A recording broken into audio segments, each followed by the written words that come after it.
You stand at the center of the stage, the place where you feel you belong. The amphitheater of the Saltwatch district in Trintar rises around you in sweeping tiers of stone and wood. Every seat is filled, lantern light cascades in a warm amber glow across the crowd and flickers against the polished railings. You can see the pale faces of the nobles that sit in the upper tiers. The air is thick with anticipation and expectation. No one speaks now, and all eyes are on you. You know this moment. You've stood here before. You are expected to perform. You are past introduction, past cues, past being given direction. The silence waits to be broken. Hello, ladies and gentlemen. This is your humble host, Defiance, and welcome to tonight's show. I hope you're ready to be surprised, to be scared, to be enthralled. Roll a performance check.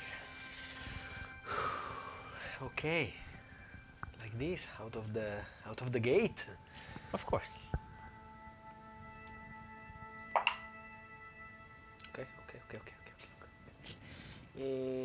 Okay, that's good. 12 plus 6 for a total of 18. Your voice carries clear, measured, and intentional. You begin your speech and each word lands where it should. The silence that first greeted you begins to lift by what you say. The lower tiers respond first. Heads nod. Agreement is murmured as applause builds and grows stronger with each passing moment. Your remarks about the upper echelons of society found their mark upon the ears of the common folk. The finesse and panache with which you deliver your scathing indictment cuts through the crowd as if it were a rapier aimed squarely at nobility's chest. The nobles, however, remain displeased, unamused, and of a few polite applause, restrained and brief. You were heard, and your words were not welcomed by them. But you've done this before, haven't you?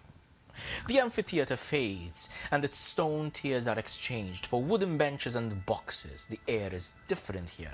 Indoors, the Plaza of Bells. The space is alive, vibrant, buzzing with excitement, and you sit in the central box where the Lord Governor of Trinta would sit, the place of honor. The show is yours to watch. What are the Silver Liars doing? As Defiance gazes upon the stage, we are at a moment of the show in which our strongman is launching, literally lifting up a barrel with the halfling on top of it and launching it so that the barrel makes a full flip before it lands back on his shoulder and the halfling balance off of it. Applause, cheers, and standing ovations. The liars reap all the rewards of their efforts. There is no doubt here their success is absolute, but then you feel the shift. Gold coins are thrown from the crowds, tokens of approval and appreciation at their performance. The gold piles up. Soon the stage is covered in this golden sea of metal which rises up to the liars' knees, and the performers move as one as they fall backwards, gently reclining upon this sea and piling mounds of gold. Soon they too drown, smiling and laughing in the riches, but the applause never stops. The plaza fades, and the light from a low-burning campfire warms your face. You sit next to your mentor. The crackling fire is all that you hear, punctured only by the occasional shifting for comfort. He turns to you and asks, "Little Defiance, what do you think happens when the performance ends?"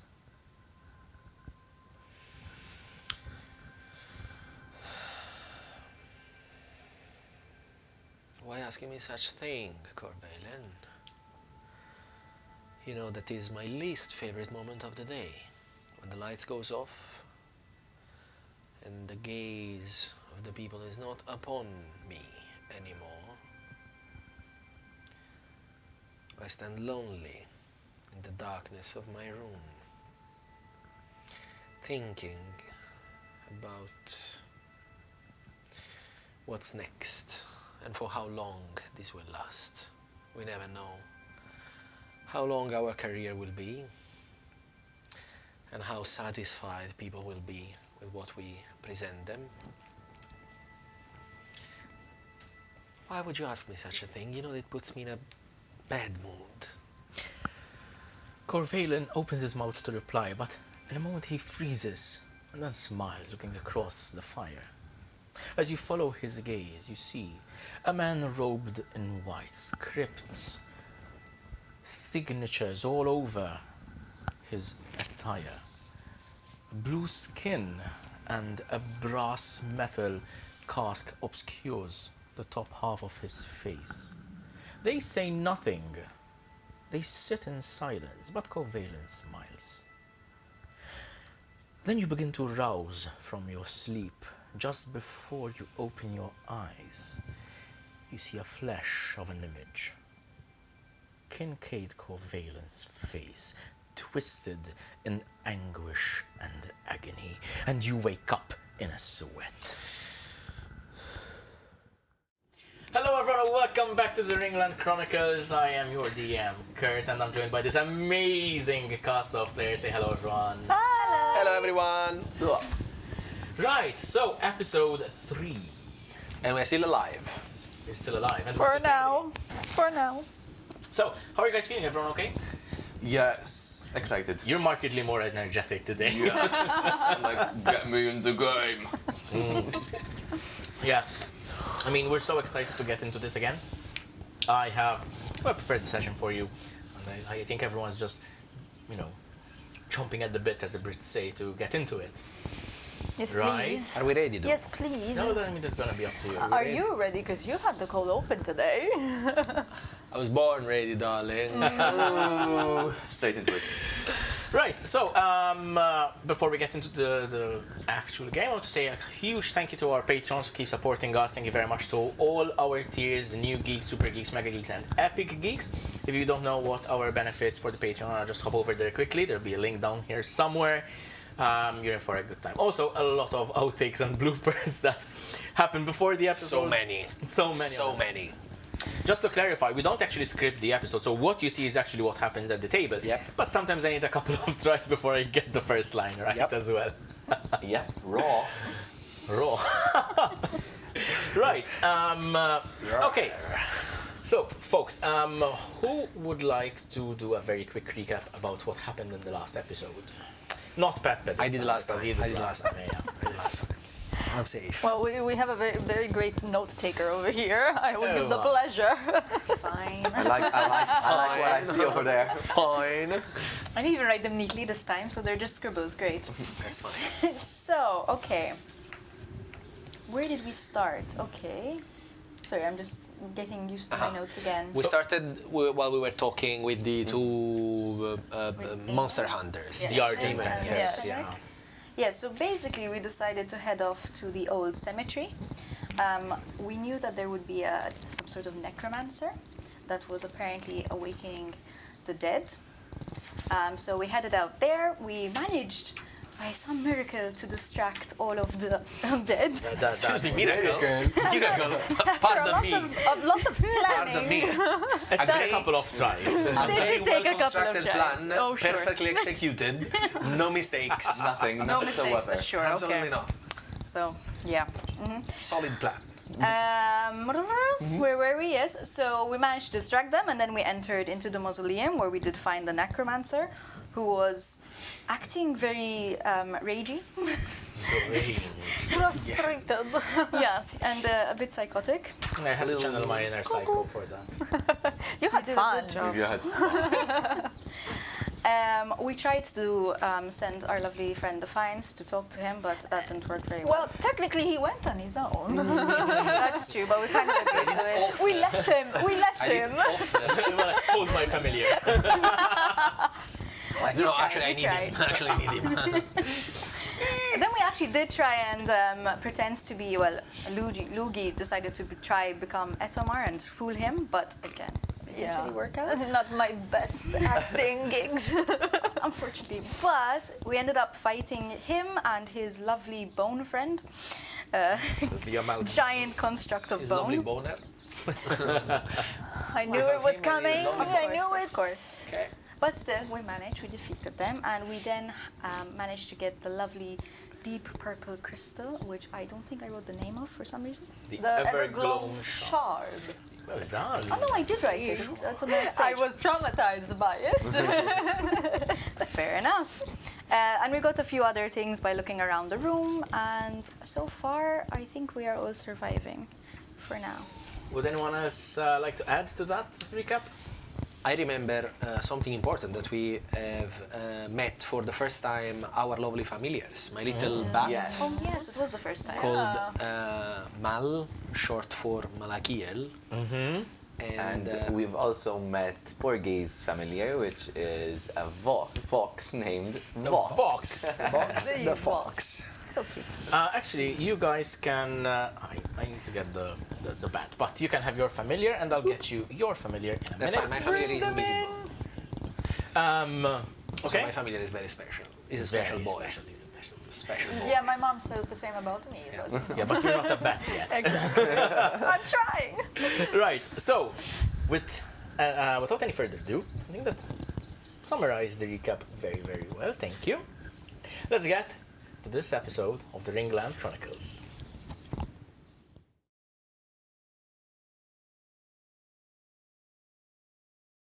Morning comes, though no sunlight reaches the innermost chamber of the Mausoleum. The air remains cold and damp, clinging to your skin and breath. The stench of death still lingers in the stonework, but it is no longer as suffocating as it was the night before.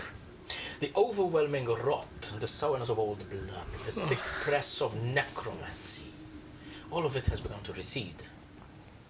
Your work through the night was grim and laborious, but not without result. The dead no longer move. The bodies no longer lie where they fell. You have seen to it that they were given a proper burial, at the very least, in hopes of appeasing their spirits so that they may not return with vengeance upon the living. The mausoleum is quiet. Not restful, perhaps, but quiet. Defiance, you wake with the last image of your dreams still burned behind your eyes. The cold, humid chill sends a shudder down your spine as the memory of the previous night returns to you. Sereth Mirkthorn, the amalgam of bones, the everglow shard. And as your eyes adjust to the dim chamber, you see Lugii, already awake, sitting upright in her bedroll. Good morning, darling. Did you sleep well? Did you actually sleep at all? You were in the same exact position when I went to sleep yesterday night. You can see that my eyes are a bit red. I'm usually bluer than usual underneath my eyes. I can't say I have slept much. I had too many words in my mind altogether. Words, you say? What sort of words? Someone spoke to you in your sleep? No, just the shard. Oh, the shard spoke to you in your sleep. Well, you don't really sleep, do you? You're an elf. In your resting thing? What did it say?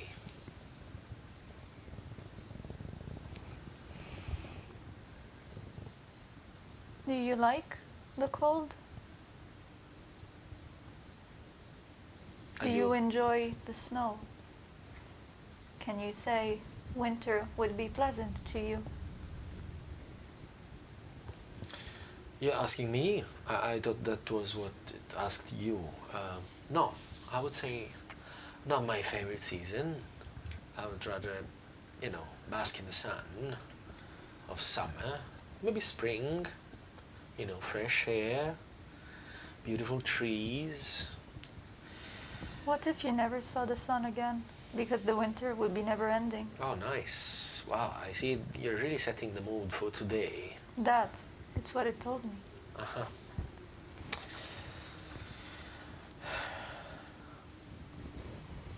Do you still hear the voice talking to you? I don't hear it now, but it's still in my mind. It was there all night and it's there now. How can I make it stop? I don't know, darling, do you want me to sing for you? Sing? Do you like any song? I don't recollect any song, just melodies. Let me tell you something. It was an old friend of mine. He always told me only evil people know no songs. So you might want to learn some. Perhaps I'll show you some sometimes, alright? And saying this, he stands up and he looks around this cold, humid place.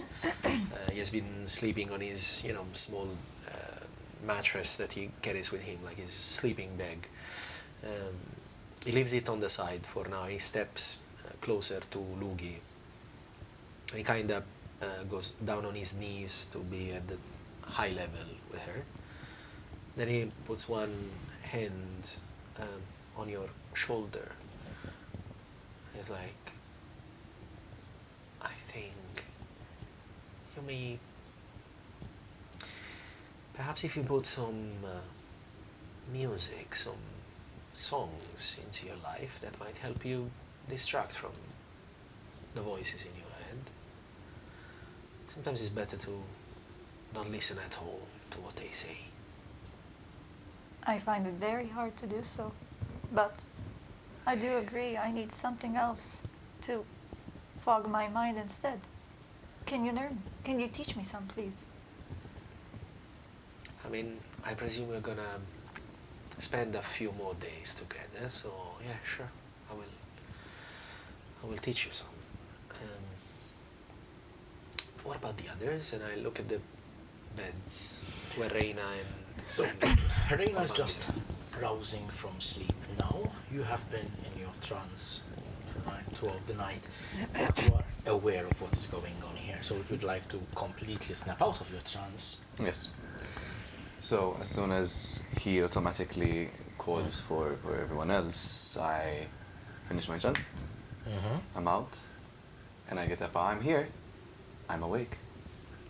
So what's this about winter, Lugii? I think the shard told me something that might happen. It spoke about an eternal winter that will be upon us soon. Soon being... how soon? I don't know.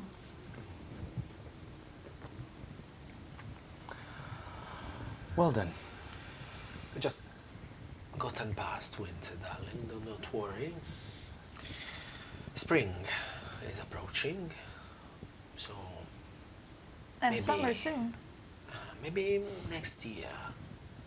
For now, I think something that is approaching soon is the prospect of becoming creatures of the night, which is, I believe, what we should focus on. He's right. At least for the time being.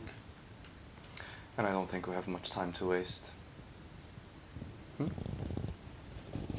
kind of see myself just, like, slouching on myself, and then looking at you kind of defeated, even though I'm still very, like, dead in the eyes. Just...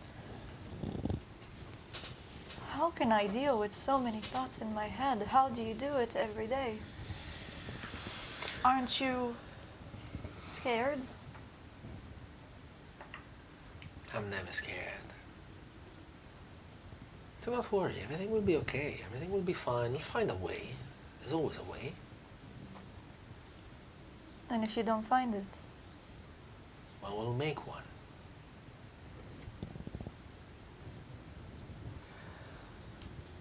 Listen, I don't think we can get much good thinking inside here. So I suggest we pack our things. Yeah, and actually, maybe it's like this place. This place is quite dark and quite, looming. There is this... I can almost breathe the death in this place. I think we should... And I look towards where Reyna is supposed to be sleeping. I say, good morning, girl. So Reyna starts getting up. She's kind of listening in, but not wanting to actually speak out yet. Again, she is not very sure about everyone in this room, especially since apparently she's been doing all the work on her own last night. I can't even say anything about that because it's true. Please, as if you would do something so righteous. But yes, she wakes up, she says good morning. She looks at Lugii questioningly, as in, not in a mean way, but kind of wondering how much it is affecting her. Mm-hmm. And, what is the plan, guys? Where shall we go next? Well, I think we should get out of this place. Be a good start, yes? Yes. Then perhaps once we are outside of the cemetery, we might maybe do a little break in the half morning, have something to eat.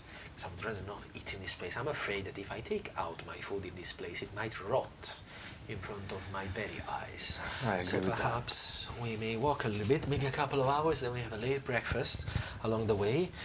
And after that, I think I feel that south from here, we might find what we are looking. You remember we have to go to this broken tower. I've sent my little friend scouting, and I make Mal appear, become visible, flapping about the room. I have looked through his eyes, and I have a general idea of where the place might be. So perhaps he might help us reach the broken tower, and well, then we take it from there. So it's on to the staff of Afazane then. Well, whatever that is, yes. Is there a reason you want to go to the tower before Brightgrove? Well, we said that we might have friends in Brightgrove, so perhaps we want to leave that last, so that is the easiest, theoretically, if you have left friends there. So once we are tired, then we're getting closer to the possible metamorphosis. Perhaps we do the easiest thing at the very end so that we can all happily and hastily go back to our saviors.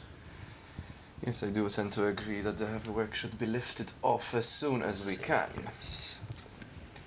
So yes, I do Seems to agree. be in agreement. Lugii? Are you okay with going to the tower first?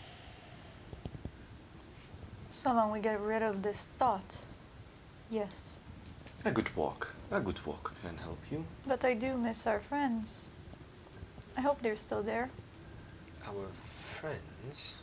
In Brightgrove. Mm-hmm. Your friends. Yeah, your mysterious friends from Brightgrove. Can we have any information More about details. who these friends are? What do they look like? What do they sound like? They sound like the laughter in summer. and the warmth of the sun touching your skin. Sounds pleasant enough, if you ask me. They are very sweet. So, shall we? DM, by that point, Pepe is going by the assumption that because he saw the profile of the tower as we were approaching the Defiance, cemetery. you mean? As in, yes. No, Pepe is going by the assumption that Okay. as Defiance saw Okay. the shape of the tower in the south, as they were approaching the cemetery, that's the next closest place. Not necessarily. You saw the shape of the tower to the south, but in terms of distance, it is quite a way away. You don't know where Brightgrove is because you've never been there before. Just have the general direction, or if your colleagues, or your friends have shared that information. I don't know. Would you have shared the information of where Brightgrove would be roughly? Brightgrove is probably closer. So, We have an idea. But it's also so- closest to where we need to end, like to the new cemetery. Like, would it make sense to go to the tower and then Brightgrove and then the cemetery? is it a triangle? No, ish. You're not going in a straight line. Like obviously, you're branching off in different directions. So yes, I mean, Brightgrove would be closer to your end, like goal, but ultimately it's going to be the same. As in just to try and optimize our traveling pace, because obviously we know we have a bit of a time crunch that we That's need to going have. to be up to you, but So- the day's events are yet to reveal themselves anyway. So Hey, but I mean, like travel-wise, like would it make sense to go to the tower first and then Brightgrove, or it would make it shorter? travel-wise, it depends because it's all going to shake out the same. Like when you think about it, whether it takes a day to go to the tower and a half day to Brightgrove, or vice versa, it's going to be It the same. will all amass the same amount of time. It's just where we want to go first anyway. Okay. Then, if you're fine, we're going to the tower. We might go there, unless you have any particular reason to go to Brightgrove first. I wouldn't mind, honestly. I'm open to anything, to be honest. I don't know why. Am I taking charge in this? Well, it depends. Are you up for a climb or a stroll through the forest?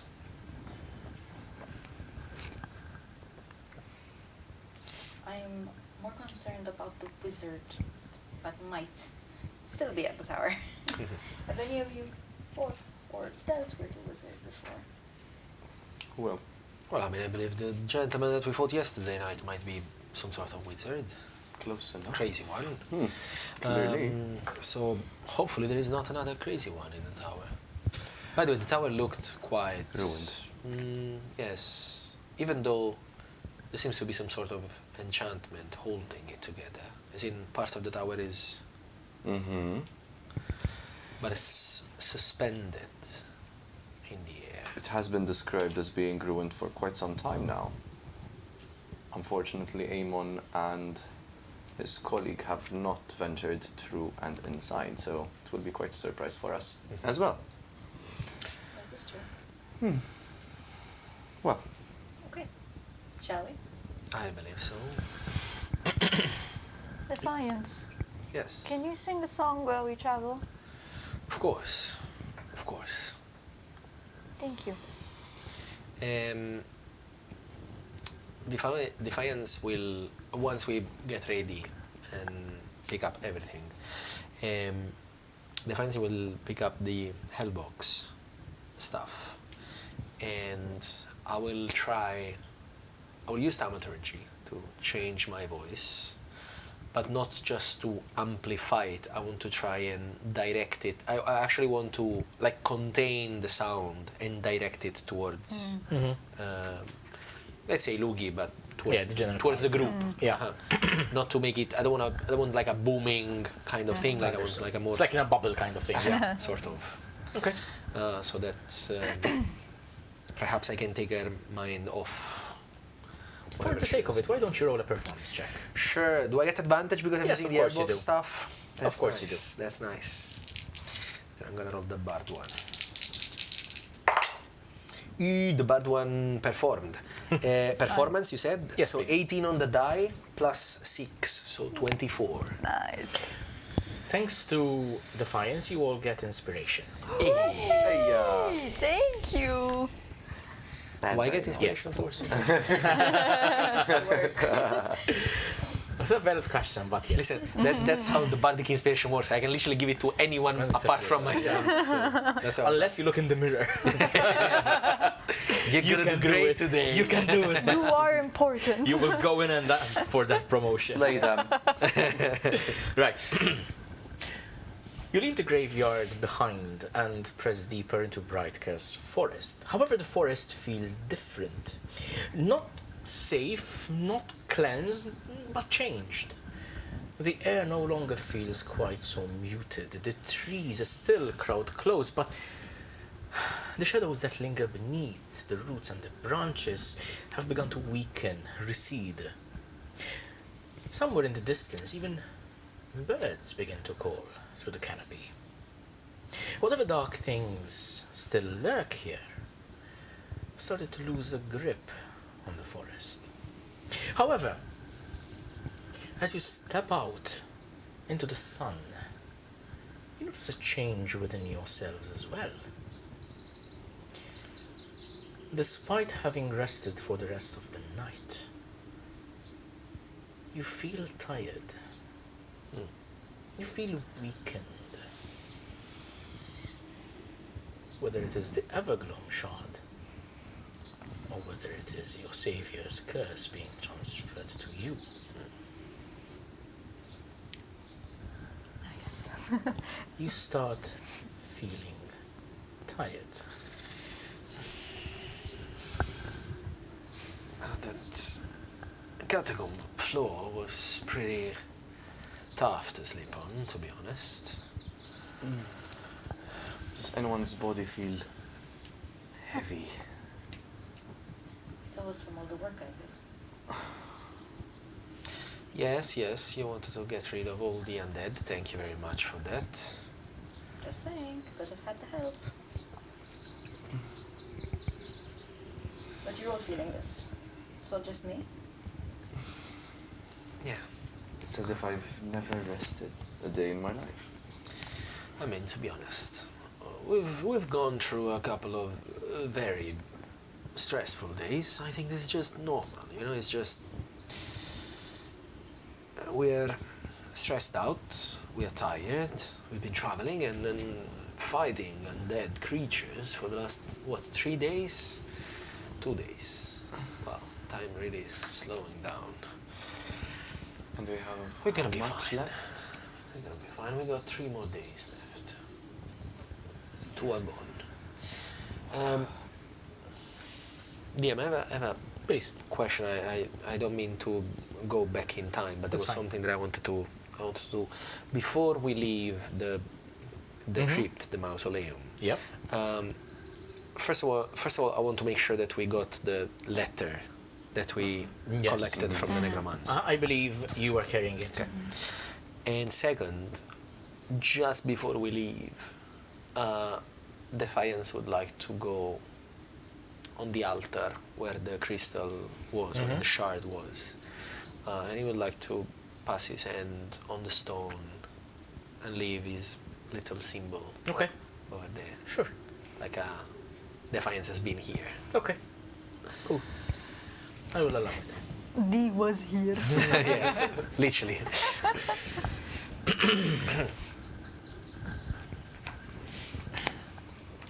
You continue through the forest, heading further south. Do you follow the path or do you meander between the trees? I'm fine with either. That's a good question. I can dwindle around trees. Is there a clear path that seems to be going in that direction, in the general direction towards south? So- the tower, where I saw the tower the day before. The path doesn't go towards in the direction of the tower. It goes slightly to the south and to the left, meaning southeast.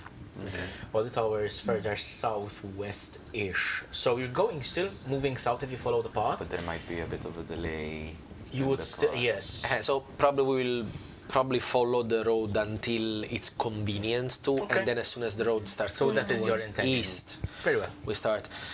When we leave the path, though, I will call upon Malakiel flying above our head, and I will ask again to be my eyes and my ears for a little bit. So, because everyone is very sensitive about being asked to be touched, I will hold myself to a tree and then go with my vision into Malakiel. Like I would say, like every 15, 20 minutes just to see the surrounding general area. But just for a few seconds, just want to look around. Nothing too. As you travel south and you continue this scouting activity of yours, about, shall we say, 4 hours down the road, you realize that the path has diverted too far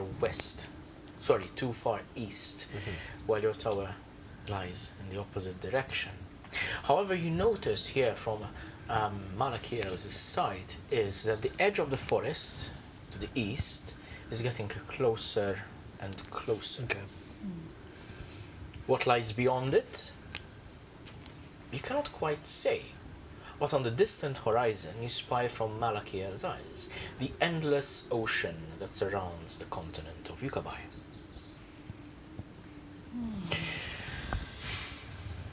As you continue through the forest, the exhaustion sweeps over you. With every step that you take, it feels even heavier. Then it comes all at once. You feel the need to rest. It becomes overwhelming. Luckily, Malakiel spots a nearby ruined abode. You could perhaps take shelter there, if you so wish.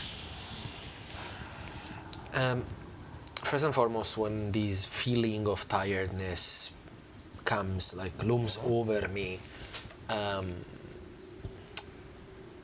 Defiance will immediately feel worried, as it's now is becoming too heavy and kind of unnatural. And the first thing he will do is focus on himself as he feels his skin starts burning and feeling warmer and warmer, just for a few seconds, almost as if flames were appearing on top of his skin, even though they are invisible to the eye.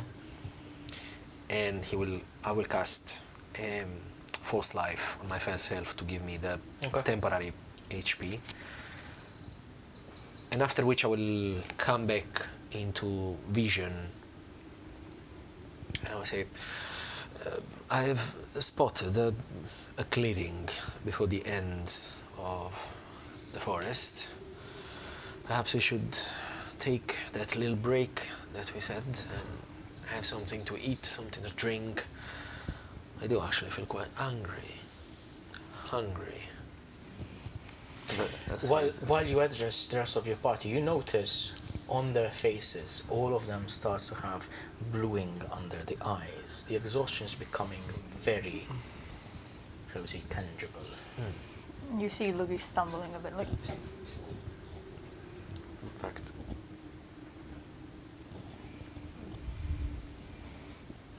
I think Reyna is at this point incredibly worried. I mean, she is used to doing a lot of work, and this has never happened to her.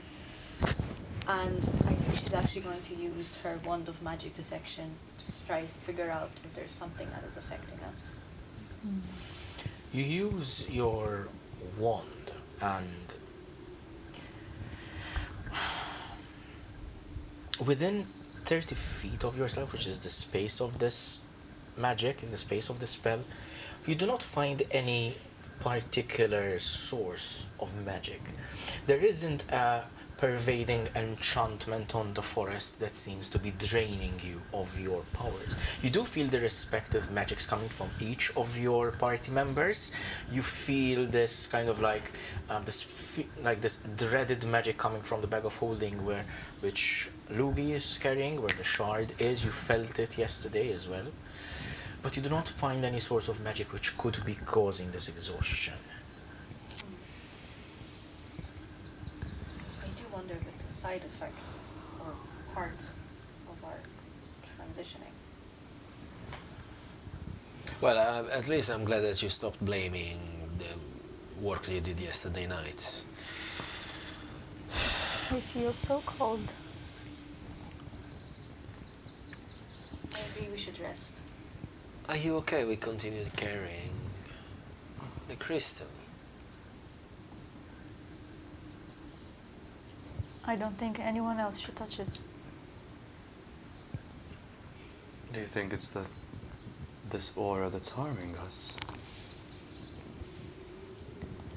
Can I discern that in any way? Roll an Arcana check.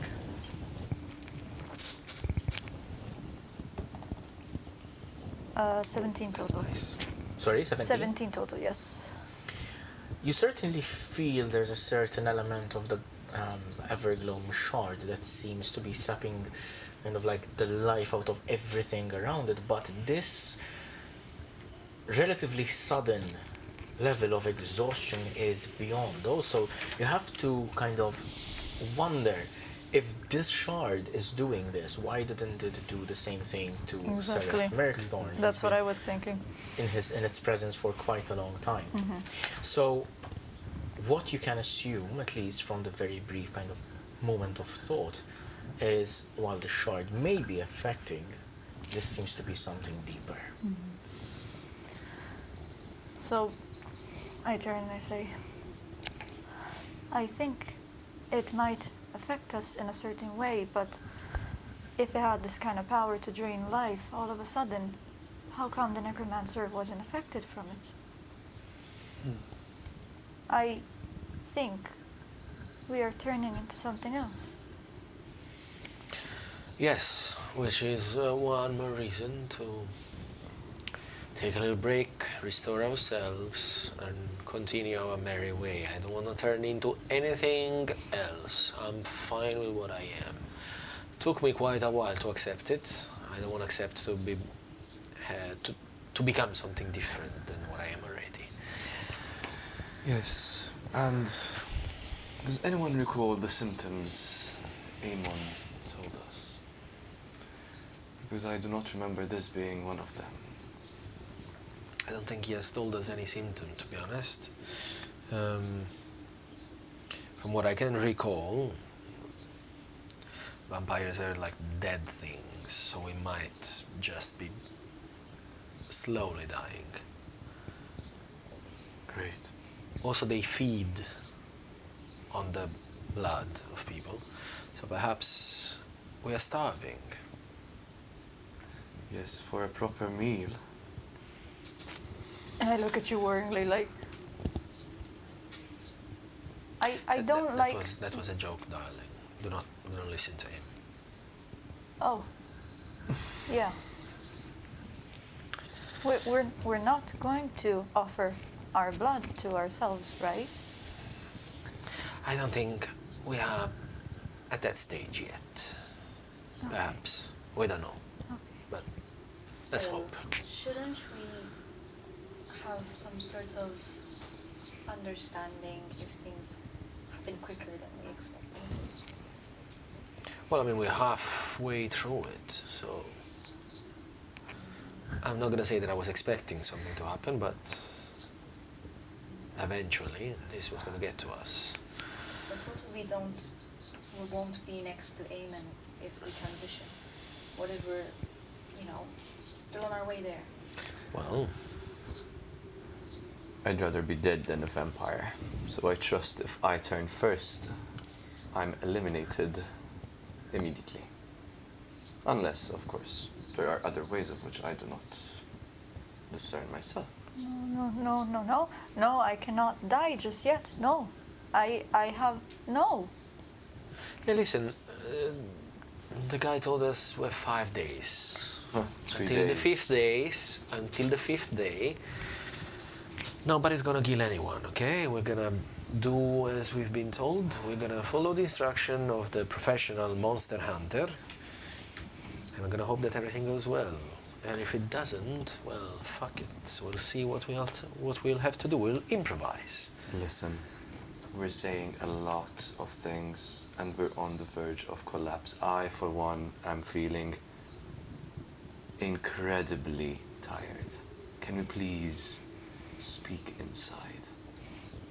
And I'm literally almost drunk as I speak. I can't even look straight at this point. I'm tired. I'm too tired. We go, as we were discussing these, we move towards the clearing. Yeah. Okay.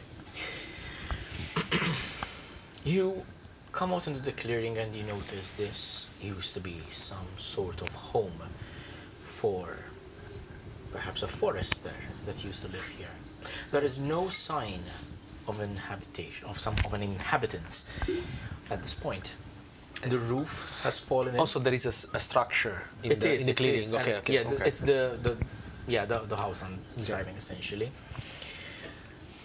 The roof has fallen in. The upper levels seem to be in it's a stone structure at the bottom, at the ground level, with wooden rooms on top, like this. Sort of like an inn? Kind of thing, yes. But it's very much abandoned. Do you go in?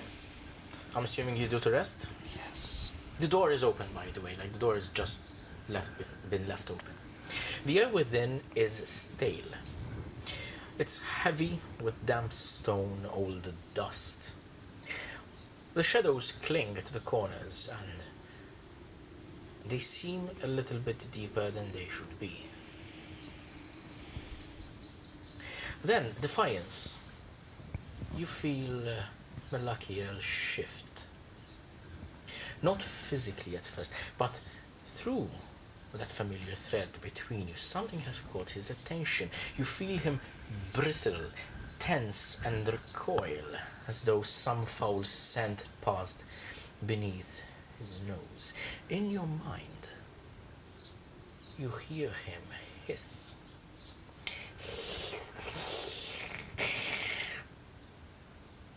The shadows in the far corner begin to gather and rise. They thicken, they pull inwards, rising from the floor like smoke. A sudden unease and despair washes over all of you as the darkness lifts, takes shape, and two red eyes open within. Roll initiative. Oh, for fuck's sake. It's like there is not gonna be combat in the next episode. Don't worry, you can chill. It's gonna be relaxed. Does the exhaustion affect us in any way? Not yet. Okay. Oh, wow. It's okay. You have that feat. I know, but someone's going last, guys. Right, let's have that. Let's have a couple of new. Oh fuck. We're all screwed up. Let's have a couple of. Oh, yeah. I don't garbage as well. I don't garbage as well. Right, so. Damn, okay. You know what? I think this. Let's do this. Let's do that. So we have some space. So, I need your miniatures. I absolutely love this. So we're inside, right? Yeah. I mean, it's going to be wherever you guys want to be, so. Yeah, I'm gonna be behind. Behind the corner. Very well. Yeah, I mean, makes sense. And. Shall we say you're outside? I'm outside. You're still outside at the door. I'm outside. Close the Your door. familiars, where are they? So your familiar Will be invisible. Yes. Invisible? Yes. I'm assuming it's going to be close to you because obviously it's inside. Sure. Mine is not on the area. Mine Yours is not not- summoned. Okay. No. All right. Right. So I Let's rolled. start warming up a little bit. Yeah. Start 14. So Lugii is 14, 9. 9, Fuck. 8. 8, and 1. Oh my god. right.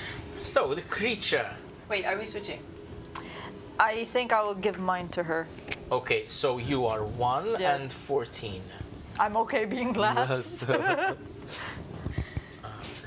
is Right. Okay. Fixed it. Fine. Right. So the creature goes first. Now, Where is it? In the corner. Oh, I don't see it. it's in the corner right I don't now. see. Right. not It's going. I don't to see move. it, so it cannot hurt It me. almost like hovers. Let's see. Closest creature would probably be Reyna at this point. I mean, I'm trying to be fair. Goes close to you. Kind of, you see this hovering, almost like melding into the shadows as it moves around. You notice, like, there's this almost like transparent wings that kind of emerge from it and then kind of shift back into the smoke.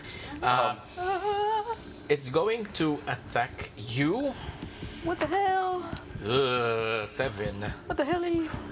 Good. 7. Good. So 7 is. You see, almost like from the shadows, from beneath the smoke and wisps, like you see a clawed hand just try to swipe up at you, but you are on top of your phone today and just managed to dodge out of the way. It is actually your turn next, with Porvander, Defiance, and Lugii. Thankfully we switched. Okay, so I'm going to use my lovely greatsword. Okay? Let's go. Hit it. Why did I use mine? 3 plus. 10, so 10 total. 10 unfortunately doesn't hit. Yeah, I figured. You are engaged in combat But I with this graze. creature. Yes, yeah, we can do that now, of course. You kind of almost like sparring with each other, like it's glowing at you while you're defending. You try to sweep back, and it goes, just the shadows just dissipate and form again. So, graze. Yes, I'm trying to remember how graze worked. You only do the I think strength. yeah, strength just the modifier. damage. Okay, so I think that was So your strength modifier would be on top. is 4. 4. Good. So it takes 4 damage. It's magical. Because your weapon is a magical weapon. That's magical damage. Good. Is there anything else you'd like to do? Yes, I would like to cast Divine Favor. Okay. Wait, only in Spanish, yes.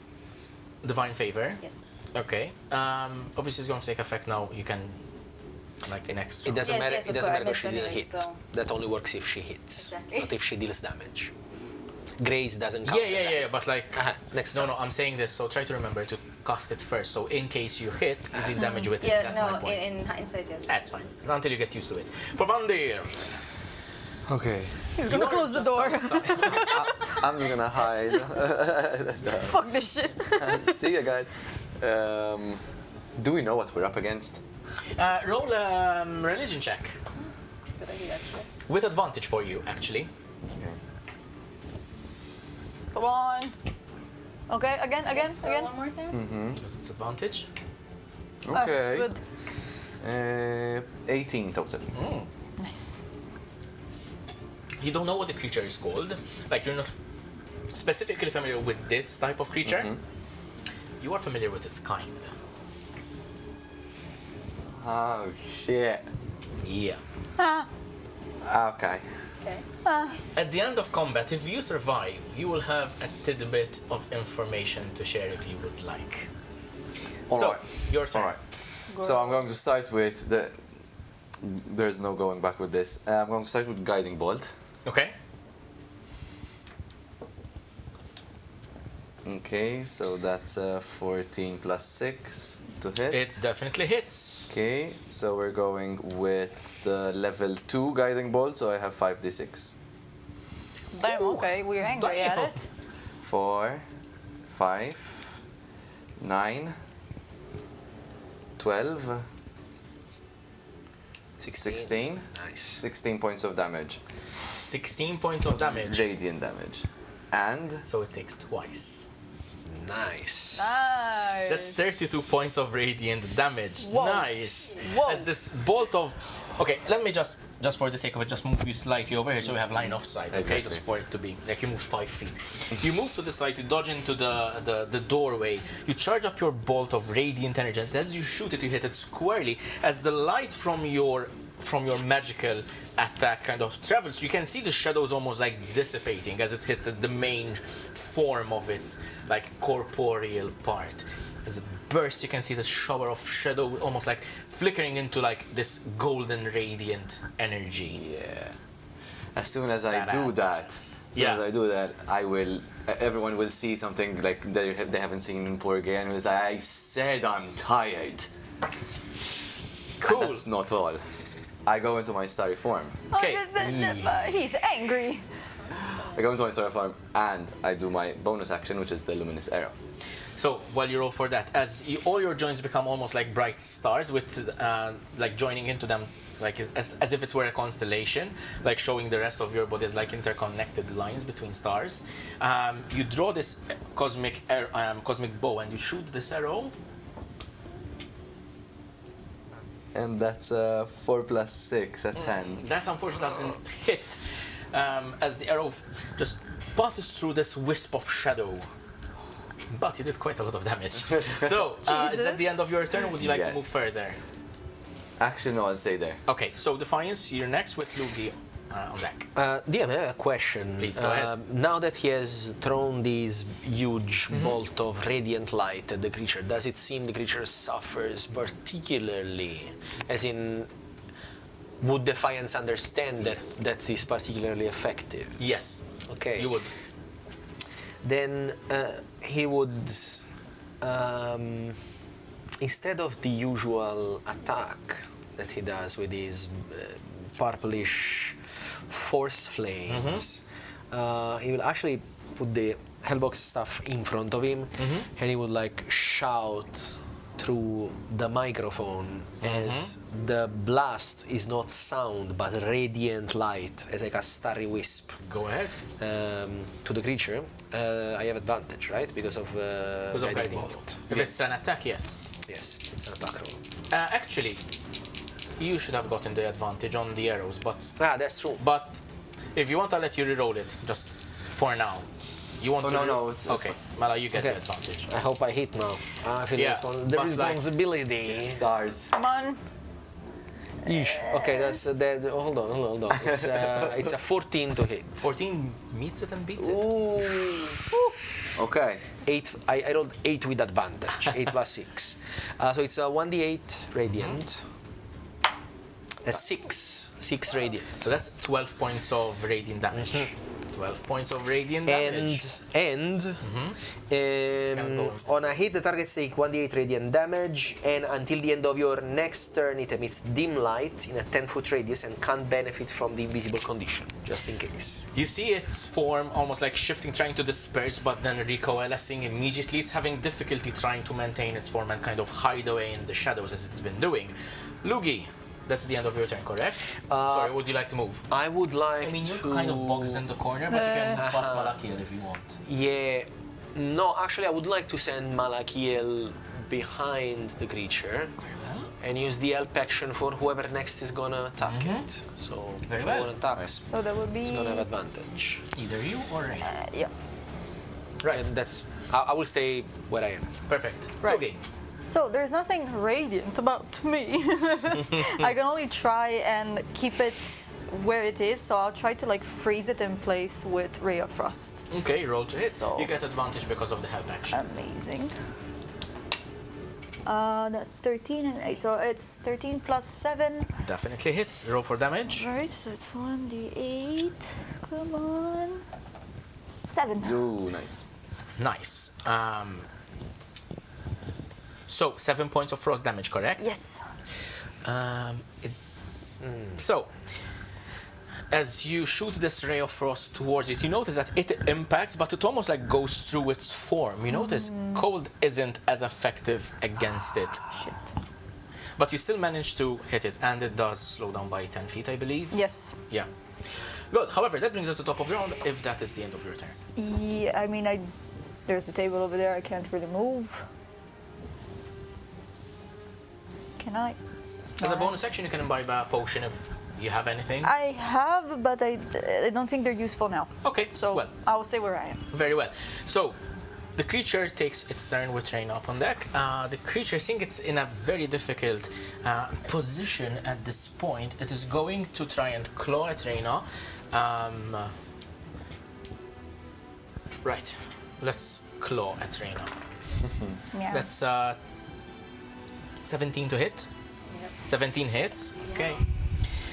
So it deals 3d8. 3d8. Yep.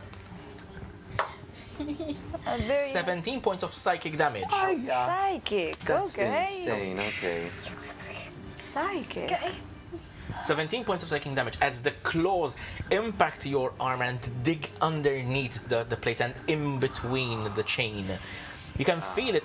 It isn't a physical injury. It is something almost like beyond. You feel it tear at your soul almost as it slashes through. However, it is going to try and move away from you, getting into a darker part. So you get an attack of opportunity. Hit it. Okay. Hit it. I mean, I don't even know how effective slashing damage is gonna be. Because we haven't tried yet. Try. But yours is a magical weapon, so Try. It's true. Come on. Really One right. plus. It's not bad. It's not bad. 8 plus 7 is 15. 15 hits. So it does Yes. 14 is the number to hit. beat. So That's 2d6 plus 5. Plus 4. So 3. Plus 3. So that's 6. Plus 5 is 11. Plus 2. So that's 4 because it's radiant. So 15 points of damage. 15 is just enough what you needed to beat it actually. Oh my god. With your weapon like glowing this greenish golden glow from your divine favor, you slash at the shadows as it's trying to run away, and you hit it square in the chest before Malakiel falls on his face, and it disperses into this almost like mist, this black mist that is slowly falling down to the ground. The creature has been defeated. Porge, you realize at this point that if such a creature is here, given what you know, something fucky is going on. Something bad is here. The veil between realms is thinning. And that is up to you whether you want to share it or not. However, after the creature is defeated, having exerted yourself, having the rush of adrenaline leave your body, you feel the exhaustion hit you hard. You all suffer 1 point of exhaustion. Wow, that's fucked. That is fucked, my friends. So, Yay, okay. right. So, just in case for you, if you guys need to understand what exhaustion does, essentially you are at exhaustion level 1 right now, okay? So, this is a cumulative, so we're using obviously the 5.5 rule set. So basically you, your D20 tests, okay? Whenever you make a D20 test, the roll is reduced by 2 times your level of exhaustion. So right now it is your D20 minus 2, okay? And your speed is reduced by 5 feet for every level of exhaustion, okay? So, 5 feet. So by 5 feet for now. Yeah, that's fucked. And the long rest removes 1 only. Yes. So far, that is the typical mechanic, but you're not Okay. getting this exhaustion due to not resting. Okay. Now make of that what you will. Y'all, this is No. danger. So, Forge, you have gained this information about the creature, about it being here. You all feel exhausted. Does anyone have proficiency in medicine? Actually, I have half. No, proficiency. We're looking for proficiency. I do. You do. You realize that as your exhaustion sweeps over you, it could very well be a manifestation of the curse that maybe you've inherited from your savior, if savior is the right word to use. You are losing life. Okay. If you keep this up, you might actually, well, shall we say, fall victim to your curse earlier. Can I roll a check to know if there's anything to either slow it down or to help not affect us that much? So I will let you choose between a medicine check or an arcana check, depending on what avenue of, shall we say, thought you'd like to follow? So my thought exactly is that at the moment we don't have anything that could help us in this situation, as in outside of maybe drinking blood, which is not ideal. My thought would be if there's any kind of school of magic or any source of magic that maybe in Bright Grove someone might be able to help us with. So before rolling, what are you tasked with finding in Bright Grove? Something that gives life. Roll an Arcana check. 10 plus 6, 16 total. 16. You recall in your last, shall we say, travels to Bright Grove, there is a lot of life there. You found something there that kind of comes to mind. The thing itself may not have imparted life as such, but it's a very short leap of, a very short assumption to make if perhaps there's something else that is imparting life. You were told that the forest came into being originating from Bright Grove. So Lugii kind of like stumbles onto the wall and like slowly just falls down to the ground, sitting completely exhausted. And you see like I'm trying to gasp for air, and I look at you, worried. Now I think we're all affected. You can see like this veins of blue, even though my complexion already looks very pale. Now you can see that I am turning almost purple underneath my eyes, and my face is even more sucked in. And I look at you and I say, I don't think we're going to last much longer. We need to find help. Reyna, we need our friends. I don't know if they will help us, even though we are like this now. But we will not last longer. This condition is taking over us. I do not have anything in my potions that will help slow down. We need to go find them, and we need to ask for help. We will not be able to survive much longer than this. What do you think is happening to us? We are losing life as I speak. Don't you feel it? I feel so cold, and you kind of sometimes I shiver. Just Yes. I don't feel well. But the tower, do we know how far we are actually? Like, if we were to turn back to Bright Grove, would that be something that's backtracking? So roll a survival check, and is Malachiel scouting like while you were discussing this? Not right now, Okay. but he has been doing it along the You do have entire advantage on survival. along the entire day of travel. Nice. Along the entire day of travel. So So that's a 19. Plus Just one. plus one. So there's 20. Dirty Yeah. 20. So the way the path has taken you more eastward rather than westward, you think that you could probably make Bright Grove by nightfall. Not the worst. I do not suggest we face the tower in the position we are in. And as I'm speaking, the stars I had left from my styrofoam starts to dwindle and fall down. I Kind do of not- like vanish before they touch the ground, kind of thing. I do not think we can keep going the way we are. I have to agree. by the way, what the fuck?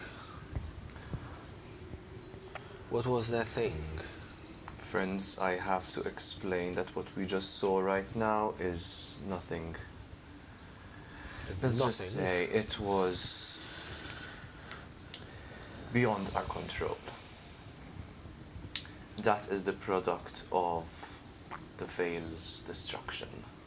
The very fabric of space and time is thinning, and we have no control over it. That was not the first time I have seen such creations. Unfortunately, the first time I nearly made it out. Well, not alive. If Not that is what we will be alive? facing, yes, you've heard me. If that is what we'll be facing if we venture off towards the ruined tower, I trust we'll not even make it to the first stair. Alright, I am quite confused. I agree if you think that Brightcurse might have something that help us feel better than we are, we should go to Brightcurse. What do you mean when you say the veil between realms are thinning? As in, like, this sounds like a much bigger thing. It's bigger than any of us combined. How much would he know of the veil? How much He would- wouldn't know anything, but if you'd like, you can roll an Arcana check. Okay.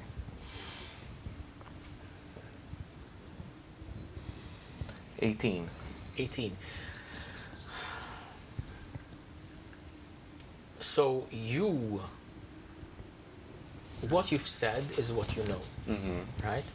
This is very obscure knowledge in the sense that there's so very few people who know about other realms. Well, at least these specific ones, at least. What you know, however, and if you would like to share, was that the creature that you fought was some sort of demon. Yes. Like an aberration. A demon. A demon. A demon, specifically a A demon. demon. So, it is not native to this plane of reality, as you have learned. It needs to almost to be either summoned here, or it needs to kind of slip through the cracks to get here. And as you have been warned in the past, that is a very bad thing. Because it has happened millennia ago. Well, I cannot answer all your questions as I have my own. But what we have just faced was a demon.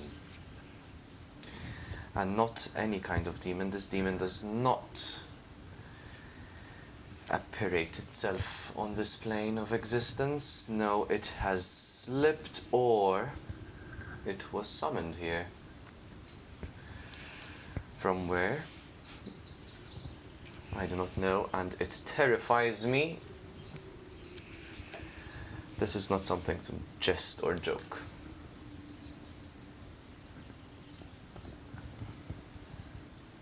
We have a curse given to us in order to save us, yet it dooms us. There's people rising the dead. There's demons rising from the shadows of a realm splitting between the veil. I'm so exhausted of thinking of so many things. You kind of like close my eyes and you kind of see like I'm almost about to faint. I'm slowly like just tilting to the side, like slowly just giving up.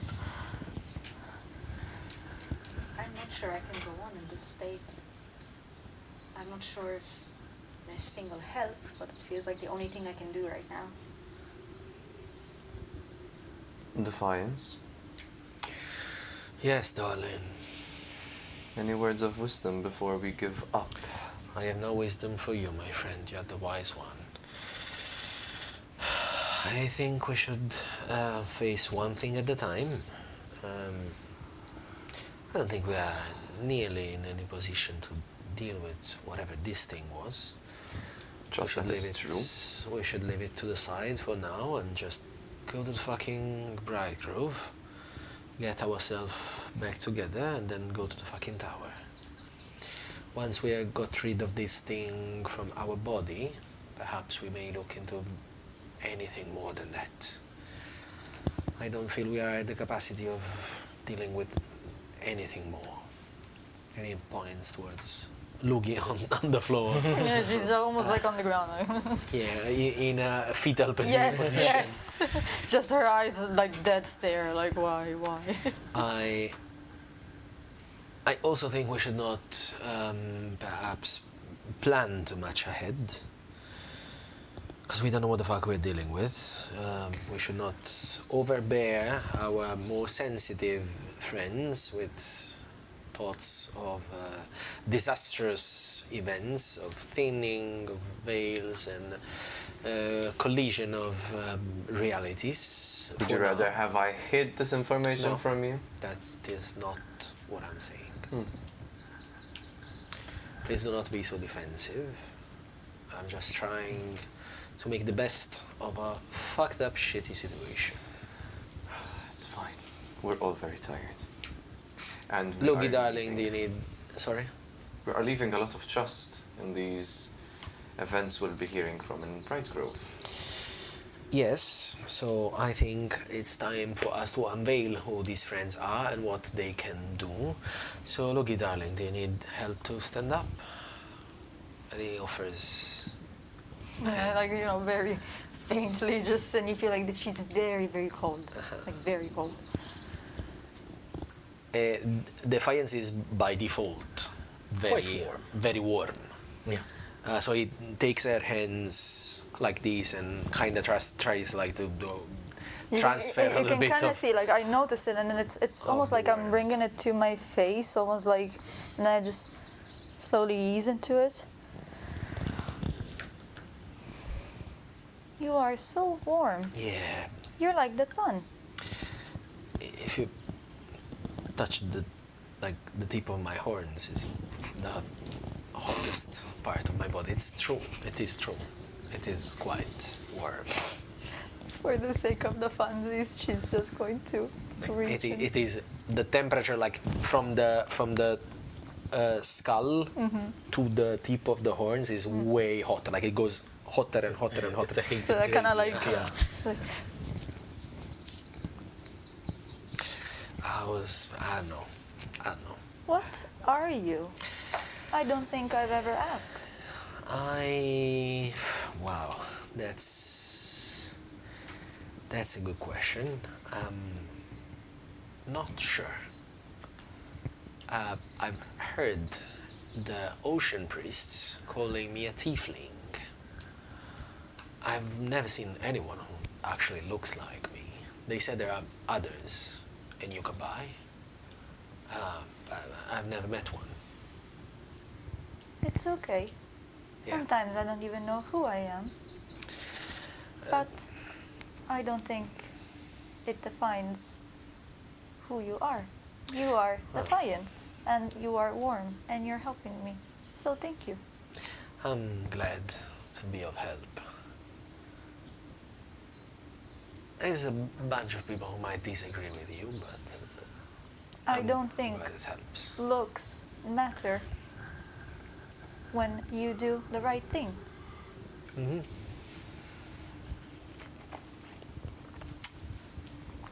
I completely agree with you. Should we... You see that for the first time ever, you said Defiance is struggling keeping eye contact with everybody. And I'm just staring at you like, I'm still at the door. Is this place safe to take a little bit of rest? Just to have some food, recharge for a minute before we get moving to the Bright Grove. Yes, I would rather wash my face. If there is a upper floor, Sure, why not? Yes. I will just walk up just to see if there is any, danger, creature, blah blah, that is like lurking in the shadows. The upper floor is much like the lower one, ruined furniture, broken Probably crates, worse that sort of thing. than the lower one. Yeah, it's also got like layers of like moss and mildew from the rain that seeped in. The roof isn't quite there; it has collapsed, so there's like rotting straw like all about. But it's relatively safe, like as safe a location as you could hope for, given your current circumstances and the environment around you. Would you like to take a short rest here? Is that what I'm trying to understand? I don't need, but I saw that Reyna was hit quite hard. Technically, I can replenish myself. That is up to you. However, I will ask you to remove one ration if you have from your packs, because obviously from the previous night. You can say that you've taken it over here, like while you're eating, that sort of thing. Sure. You should all have rations, right? Yep.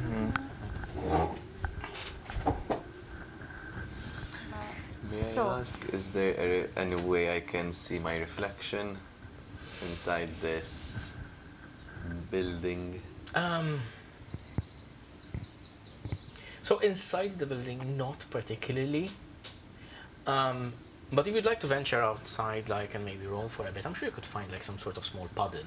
To be honest, even Reyna wants to use her lay on hands and replenish. Okay. At the same time, because of what you've mentioned, she's a bit concerned with maybe contacting or trying to contact. Okay.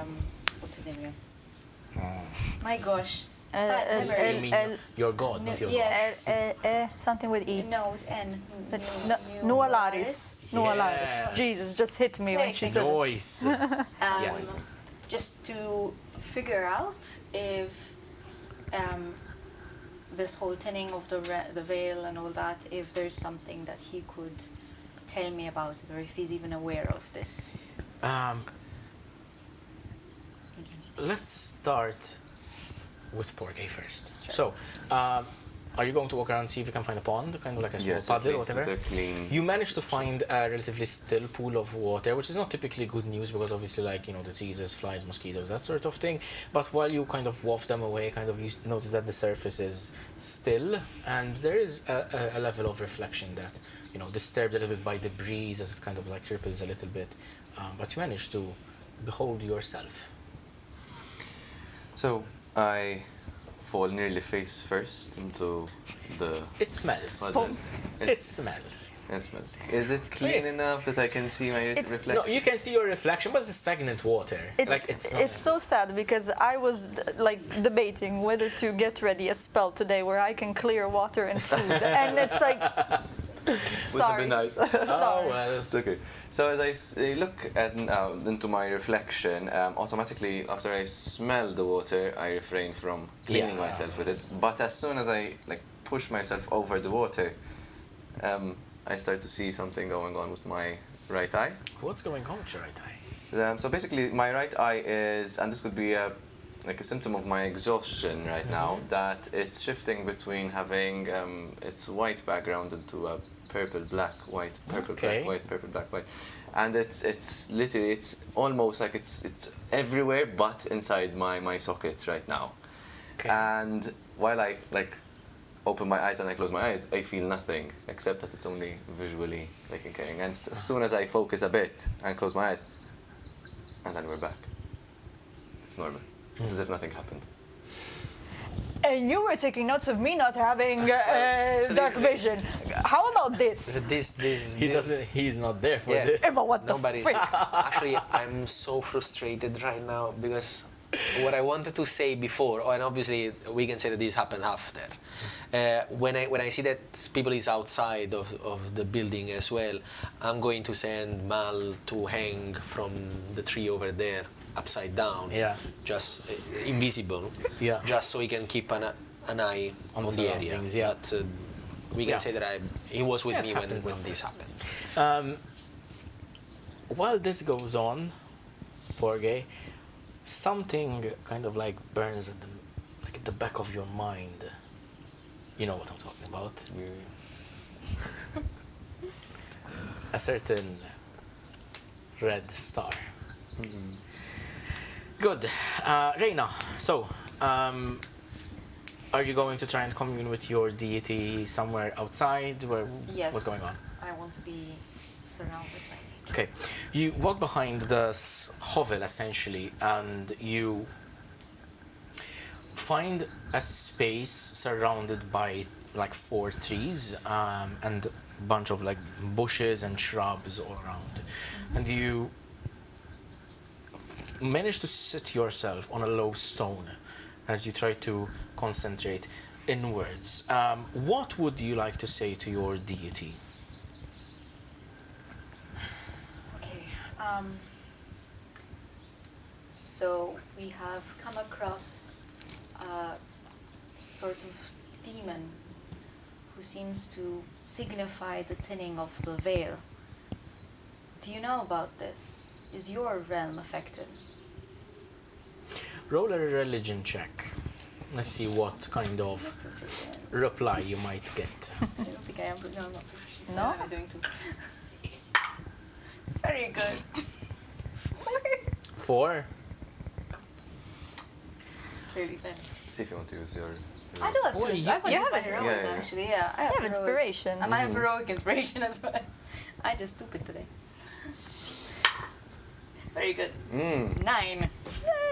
Still better. Better than 4. Better. Slightly better, yeah. So, you take a moment to kind of.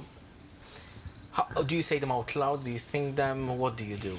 Do you speak them to a plant? Like, what's your method of communication? No, I think it's all mental, you know. Okay, so while you like make this almost like prayer or like a request for communication, like you are kind of appealing to your deity to give you some sort of guidance or answer, there is once again no direct reply. You just feel the pulse of the primal nature all about you. Perhaps you start realizing that your bond with your deity isn't necessarily something which is tangible or very much directly communicable. At least it's not as if you are speaking to a friend or sending a letter and getting some sort of reply, but there is a certain level of introspection, a certain level of understanding that you can gain just from the meditation of you sitting in nature and trying to kind of commune with your deity. You feel the pulse of nature, as I've said, but you also feel almost like the pulse of Greenheart itself, of New Alaris itself in the forest around you. This is very much, very reminiscent of his realm. You don't know whether his realm is on this plane or not. Your assumptions in the past have been that it is not. It is another plane of existence.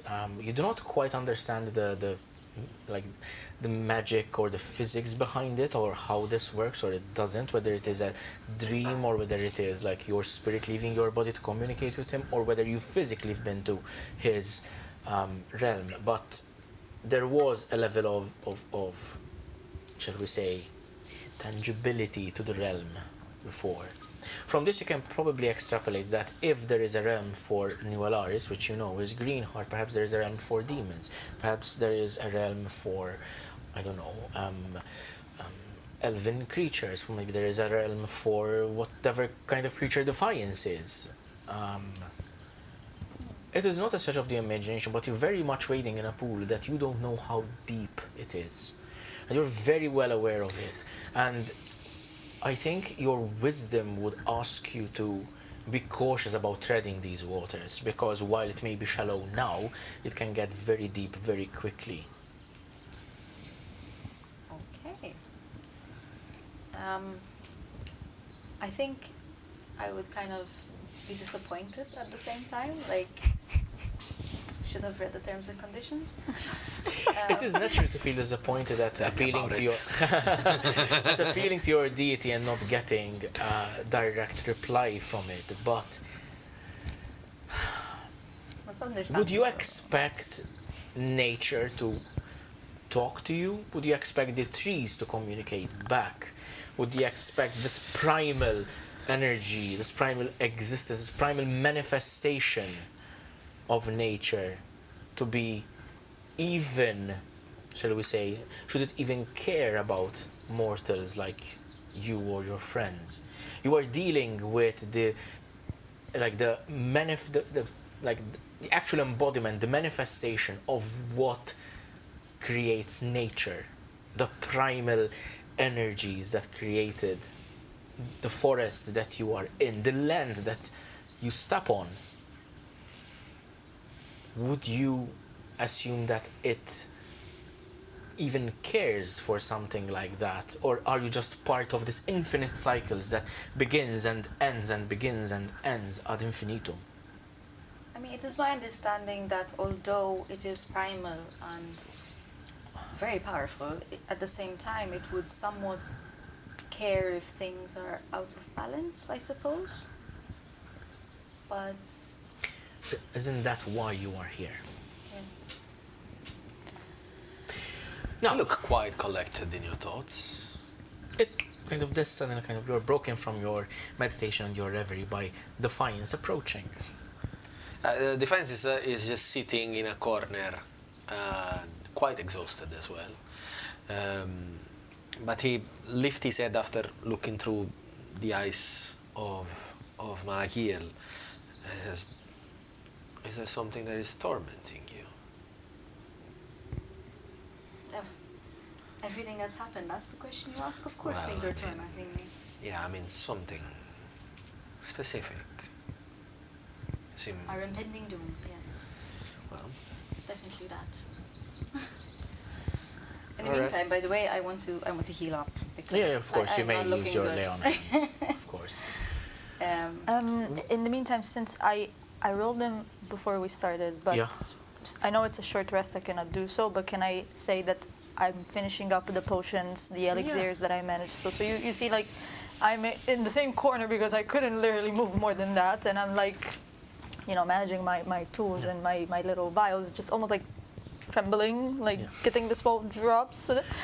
So I believe that you are the only one inside now, since everyone else is outside. Yes, yes. While you are inside, so you go into your bag of holding and you start extracting the small wooden, like not treasure chest, but like the small like a wooden kit. box. Yes. And as you open it, you take out an alcohol lamp, you take out a tripod, you take out a couple pliers, of flasks, yes, your smaller reagents, and like the box when it opens, it has like small reagent vials that kind of are stuck to the lid, kind of. So you can have like an array of ingredients available at your disposal. And while you mix and kind of brew your potions, like the familiar sense of potion making, the smell of the burning alcohol lamp, the slight black wisp of smoke as it burns. It doesn't quite restore your exhaustion by any means, but you feel as if you are grounded. back in like grounded back in a familiar frame of mind. Like this is what you know how to. This is what you have control over, and that measure of control helps you kind of ground yourself, pushes away a little bit the despair that was assaulting your mind. As I said, it doesn't quite like remove your exhaustion, but you feel at least now you can move on. I have determination. Yeah, in a way, yeah, of course. Right, so I managed to brew 2 potions that once I'm done, so I'm reposing my kit away, putting everything out and put in the bag of holding. As I'm reaching the bag of holding, I almost instinctively try to see where the shard is. Do you go to kind of I touch don't it, want see? to touch it, but can I feel how cold it is? Do I feel like it's still there? Like, Well, I mean, if you're gonna try to do that, you would have to touch it, as in you would be. so I don't feel like, if I don't touch it, I don't feel anything? No, not necessarily. Okay. Like the shard works. Yes, it does have the visual manifestation of frost and like the misting around it, but you have to physically touch it too. Okay. So I reach for it, but as if like, I know it's there. As in, I know you it's put there. You put it in the bag of holding. Okay, so I mean, it's- unless you go to reach for it. It's like it's a way of not calming my mind, but almost like easing the fact that it's still there. I didn't lose it. Somewhat like, It's an assumption you can make. all right. Then I'm not gonna push myself forward because I'm already distressed. So I gather myself finally. I slowly get up and I come outside, and I guess I find you. And I slowly approach with these 2 vials in my hand, and I say, "It might be not much, but if we have to face more enemies or more threats, these might be helpful. I'm sorry, I cannot do much."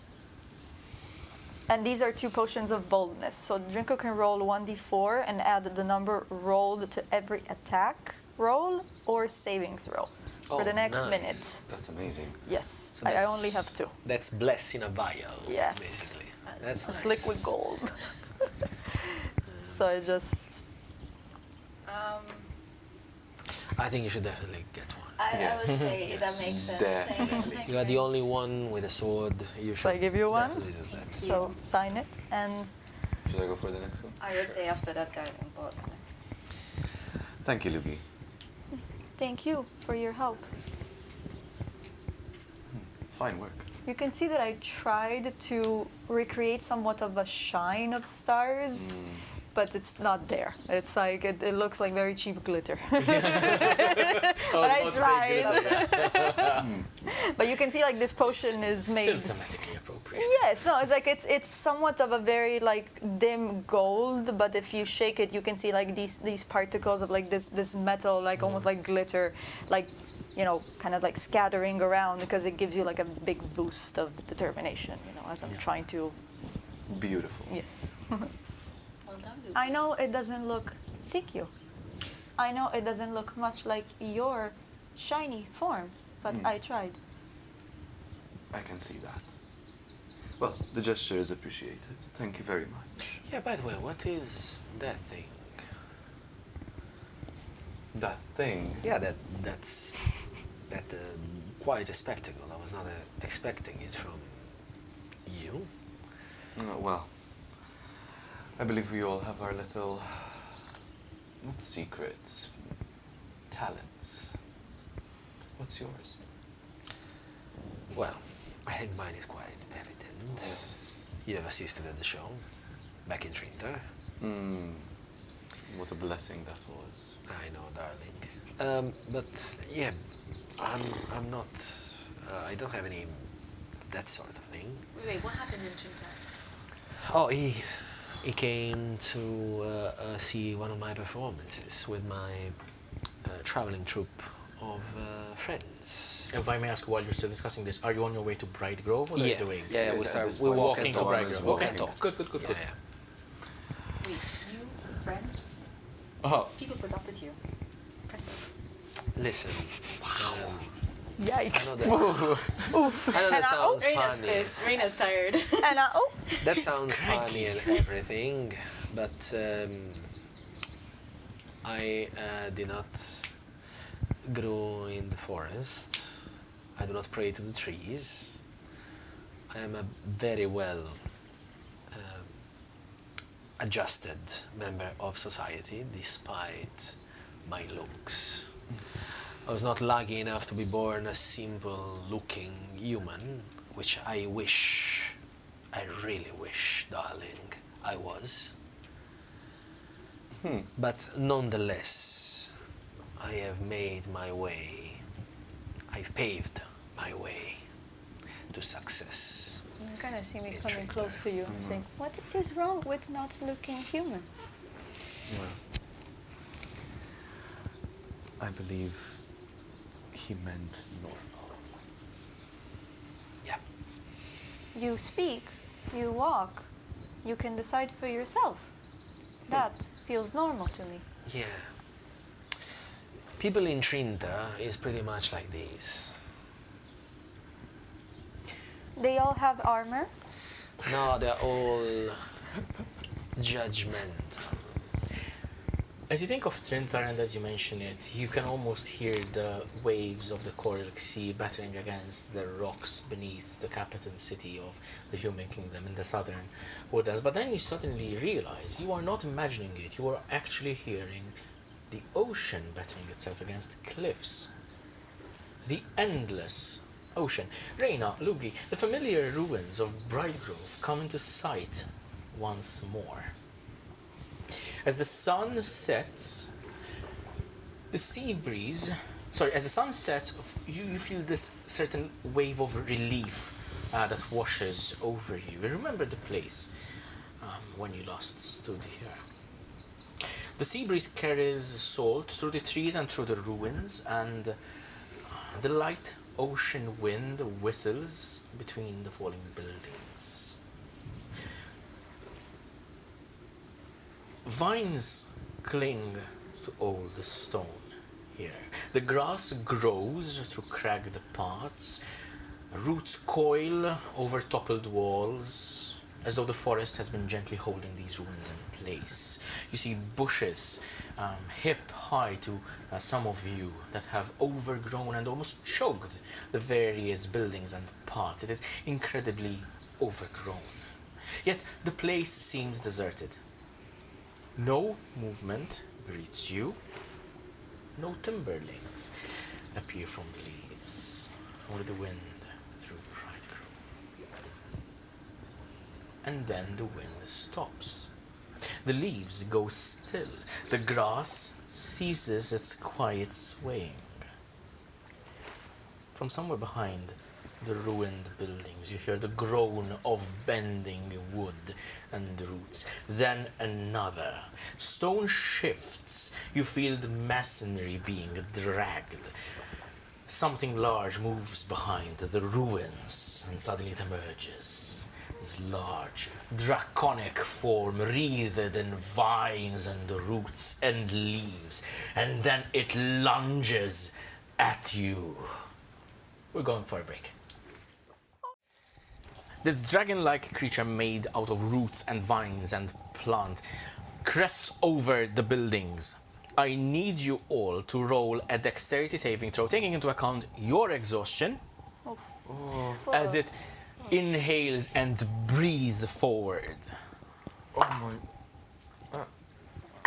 13 is the number to beat. I'm just telling you. No, I'm gonna use my heroic inspiration. Same. So I had gotten a 13 if we don't account for the level of exhaustion. But we do account for the level of exhaustion. I'm gonna use my inspiration because I rolled an 8. I think I'm gonna use my inspiration as well. I'm going to take the damage. Are you kidding me? So 12. that's a 7, including the minus. I'm gonna roll the inspiration, and it's a 9. So 9 plus 3, 12.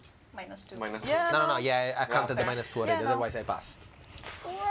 Yeah, but You are taken by surprise as this flurry of leaves and pollen just washes over you, and as you realize it's just fucking leaves and pollen, it just hits on your face, just like drops down to the ground, leaving you completely unharmed as the large dragon creature just bursts into vines, and from it just pour out a ton of timberlings, laughing silently at you, having played this prank on you.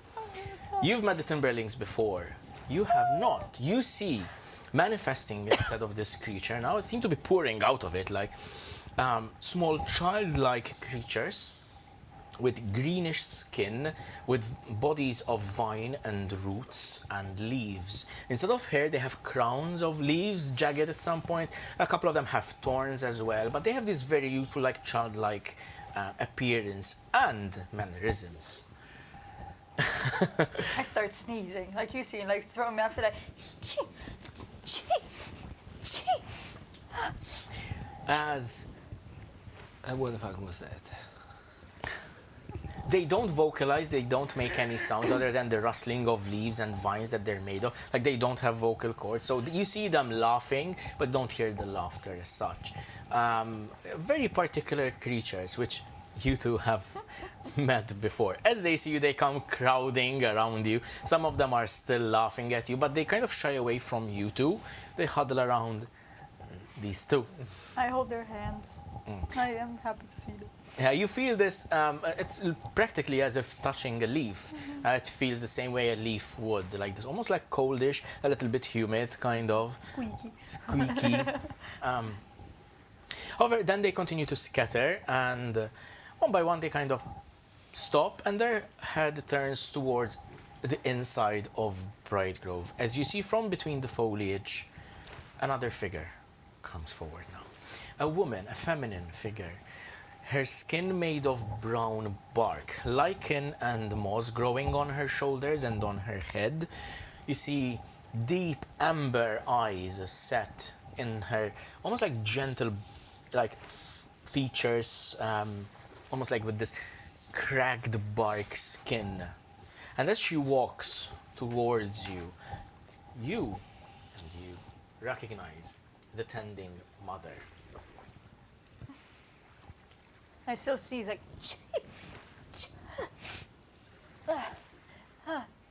Is that your child just now? She smiles, and in a voice that seems almost like creaking wood, but also at the same time almost a little bit deeper, almost primal. She speaks in a particular. She speaks in common language, like you all understand her, but in a bit almost like an ancient dialect. Porvander, you immediately realize this creature before you is ancient. She says, "Apologies. The children simply wanted to play. But I am delighted that you have returned." Then she gazes at you too. "And you have brought others?" Friends. We have brought friends. It's so lovely to meet you again. Yes, we have brought our acquaintances with us. Her eyes are fixed on Defiance. They sometimes flick to Porvander, but mostly fixed on Defiance. Can I go in to kneel, knowing that she is... If you'd like. Yes, I fall to my knees as I automatically understand that she is of an ancient being, and as a form of respect. Okay. She kind of is taken slightly aback.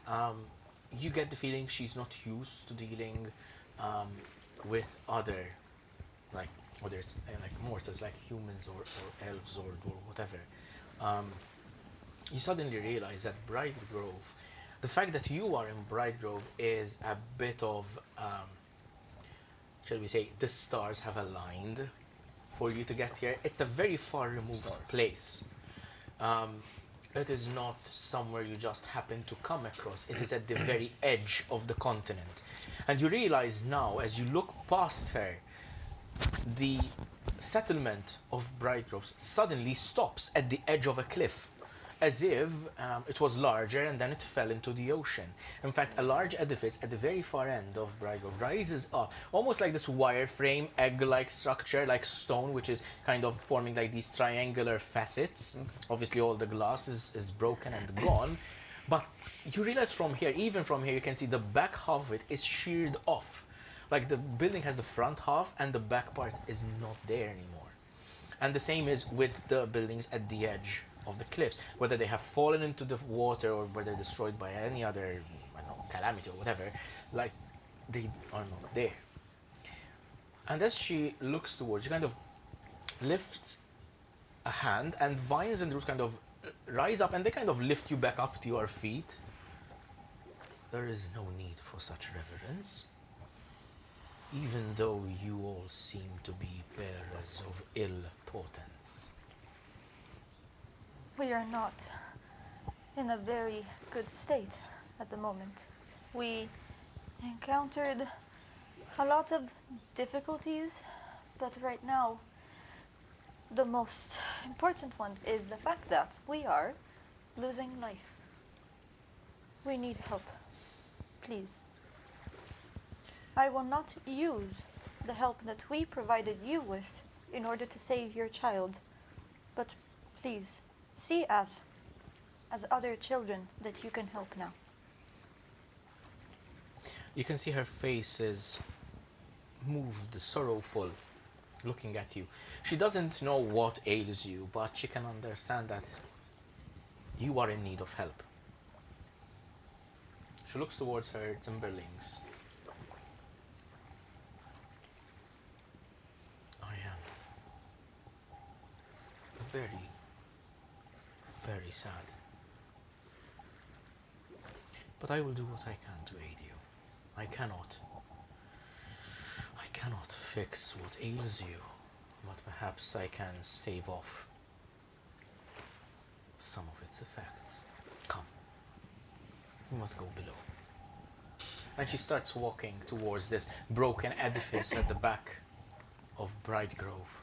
The Timberlings huddle around her and they follow. Some of them run ahead, some of them kind of like lag behind, looking back towards. It's literally dozens of children like just hoard around her. You get the sense that they spend their days playing here, like being kids about it, and she just cares for them for however many long years that she has. Are you following? Or are you doing anything else while you are following? I'll follow. I hold the hands of the thing. Yeah, they guide you forward, they pull you forward. Defiance is a little bit at the back of the group as he felt the eyes of this creature upon him. Have I ever heard of such a creature or like anything similar resembling this creature? Roll a history check, however, I will tell you now, the DC is 20. Nope. 9. You've never heard about such a creature before. You get the sense that much like you, she may be one of a kind. Surely in your travels, in your times at taverns, hearing tales and telling them yourselves, such a creature would have made itself known through lore presented to you. It has not. Considering my druidic nature and my studies, would I have heard stories of the Tending Mother or the Timberlings? Again, roll with a DC of 20. History. I don't want to outright say no to you, but let's leave it to dice. Nice. That's good. With history? 19. No. You need to factor in the -2 as well, by the way. 17. Once again, you've heard of creatures of the forests, dryads, living trees, you've heard of tree ants, you've heard of even the darker kinds like blights, that sort of thing, but you've never heard or seen a creature such as this. She does, however, I will grant you, feel incredibly old. Alright. Not old in the sense like old age, it's just ancient, primal almost. As she guides you towards the edge of the settlement of Brightgrove, you enter this ruined building, but you come to a stop at the edge of the cliffs. Halfway through the building, there's a sheer drop, and you notice for the first time, all of you, for the very first, well, except you two, of course, you two, for the very first time in your life, you are gazing upon the endless ocean. This is the ocean that surrounds the continent, and the ocean that beyond which there is no land, or at least that is what is believed. Expeditions have been sent beyond west and east, and they've never had enough supplies to venture forth before they had to return back to safety. Literally, endless is a very apt namesake. But it is here that you see the Timberlings almost like crawling down on the ground and starting to crawl their way down the cliff side, grabbing onto branches and grabbing onto roots that jut out. The Tending Mother, with a sweep of her hand, manages to extract roots from the land, which form this sloping, almost like staircase of roots and vines that you two have traveled before, and which brings you down, further down into the cliff face onto a chamber which resides below the building that you entered. From here, you notice that the building is, again, incredibly ancient. What was your role, your history role before? 9. 9. You do not quite recognize the architecture. It is archaic. But there is a place in the southern woodlands which almost gives you vibes of this place. There is a place called Shadowcast Temple. It is an ancient temple deep in the southern woodlands. You would know of it, of course. I believe you've known of it in your 0.2. But Shadowcast Temple is from an age of ancient empires, ancient beyond history.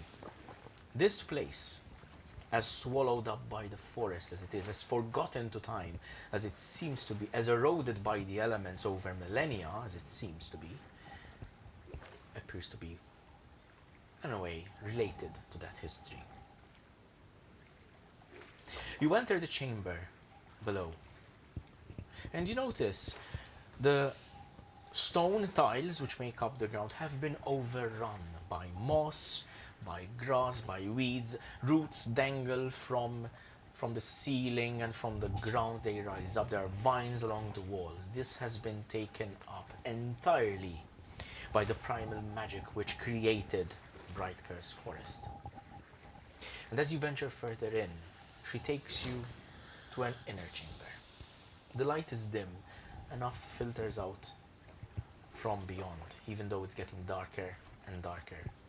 So obviously you would be the only one who would struggle without any source of light. Well, I have goggles. She has goggles. I know, sorry.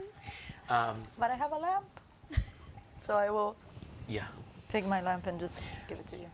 As you grab the lamp, the Timberics first scatter at the light, and then kind of like they're a little bit curious at how you are produced. So they come closer, they try to touch it, they feel it's hot. They kind of like look at each other like, kind of thing. And you enter a chamber with a stone pedestal in the middle, a large bulb, some sort of germinating tree that is hosted on it. Vines creep up to the ceiling, kind of almost like as if suspending it above this pedestal. You've been here before, you know what I'm talking about. But for you too, this is something entirely new. You've never seen anything like this. Even you, Porvander, with your upbringing among titanic elven oaks, this is something beyond your wildest imagination. This bulb, if it were to grow into a tree, the size of this, would entirely engulf the continent. So you notice this. It bears signs of recent mending. Does it look slightly grown to the last time we witnessed to it? Not necessarily, Okay. but you would feel it as a normal, as far as normal can be said, like plant as such. There is no other emanation from it that you would recall from last time. Okay. It is dormant, but peacefully so. The tending mother puts a hand on this large bulb, and this green, like primal energy, like travels down her arm through her body, then engulfs her, and with a move of her arm, roots sprouts from the ground. A vine sprouts. A flower at the end slowly blooms, and within you can see a small sphere of this amber-like milky liquid. And as she approaches it, she grabs a little bit of this tiny droplet and offers it to you. A source of nourishment. Grab a vial quickly, and then I try to. You can see it kind of is this viscous, almost like sugary liquid, almost like sap. Like honey. Like honey, like sap kind of thing. It's a little bit more plant-like rather than like animal-like. But yes, honey would be the right consistency, so to speak. It fills it up, and she offers it to all of you to drink. Okay. Should we? Do you? I go to drink. I smell it. It smells sweet, but not sweet in the same sense as honey or sugar is. It's just a very sugary liquid. You would assume something perhaps that maybe like, these kinds of like canes that grow in, near water. Once you break them, they have like this whitish, like sugary sap. For those of you who have studied biology, it goes through the phloem.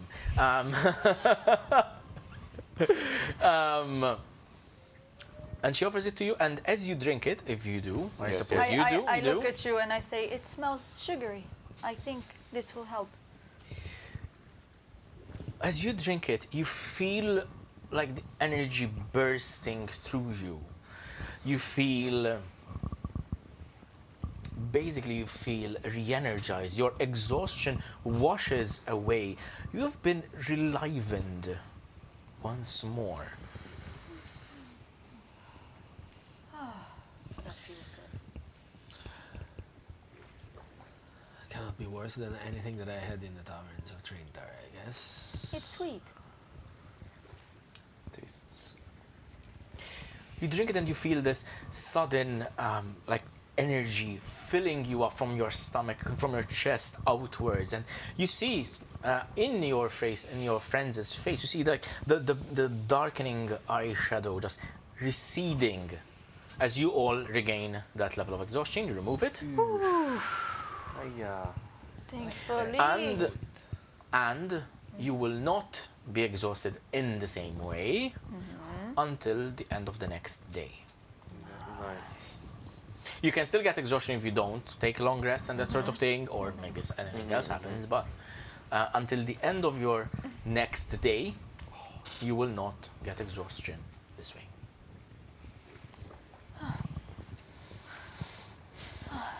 Thank you. Oh, that feels so fantastic. I agree. Oh. And it works quite fast. True. She has this weak smile on her face, but you can see beneath her like gaze, there is a certain level of sadness. She understands your predicament. She doesn't understand what ails you specifically, but she senses that there's something wrong with you, like something off with your vibe. She looks towards you, Lugii. Why do you come to Bright Grove again, child? I look at my companions and then I look back at her and I say, I will not tell you things that are not true. We came for help. We have a condition that has been bestowed upon us in a moment where we were between life and death. Unfortunately, it means that we are going to change into undead soon. We don't have much time. As you can see, we were already very near to the final form of this condition. And in order to avoid it, we need to collect some elements that are specific to a ritual. We know that something is here in Bright Grove, your home, that might help us. Although I am not too sure what that would be. We only know what it does. And I sort of get like a feeling of, for some reason, I get this weird feeling of dread in my stomach, as if I know something but I don't want to say it. Roll an insight check.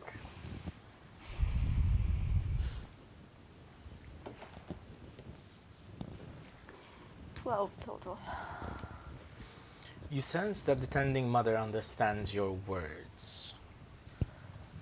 And she has understanding of what you may need. And you can feel on her face there's a certain additional sorrow. You have been told that there is something in Bright Grove, something that imparts life, that we need to take if we want to survive the ritual.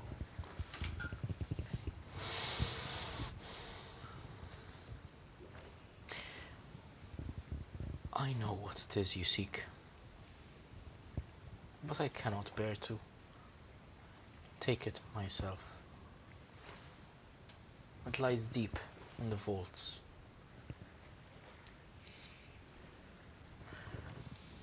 If it is your only way of salvation, then the time has come for my children and I to depart. What? Where would you go? Why would you go? Perhaps it is time to go to the Green Father's side. Tending mother, what is it that you would give us? It is that which has given life to the forest above. It is that which has given life to every plant in Bright Grove. No, we cannot. We cannot take it. Are you to say that you and your children and all this forest is going to die if we take it? The children and I will go to the Green Heart. We will go by our father's side. What will happen of the forest, that I do not know. Roll a nature check. I knew it. Advantage. Well, Okay. Good. 18 plus 3, 21. 21. These words hit you like ice going through your very soul. But you also remember something which you learned as soon as you stepped foot on this part of the continent. When you were in Lingmel, you remember the forest encroaching. You remember being told that the forest was growing closer and closer, engulfing everything in this part of the continent. Perhaps stemming the growth of the forest can also be an aspect of balance, for that which grows unchecked only serves to further a chaotic agenda. I see.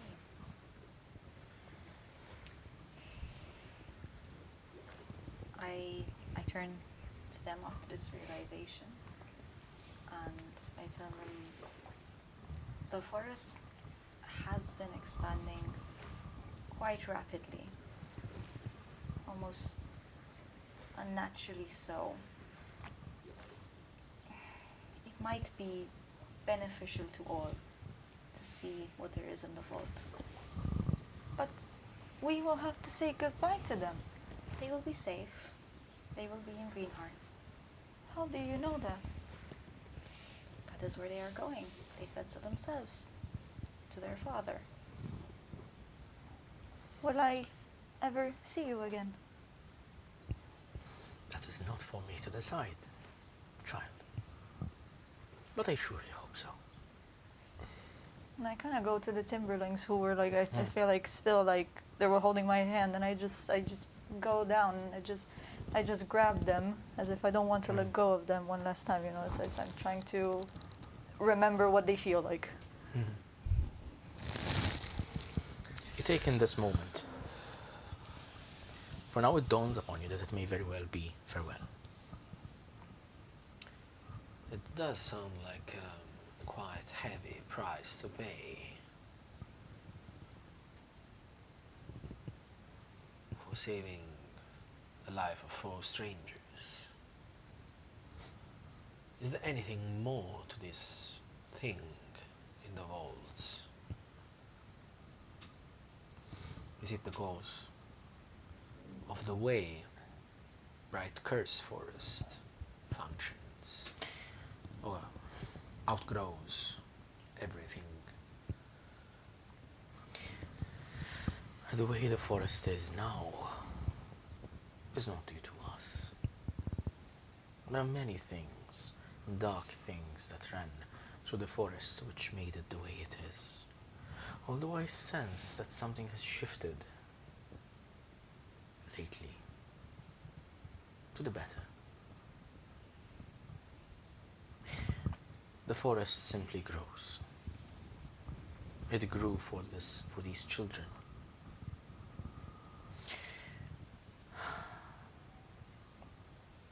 But now, I knew this day would come.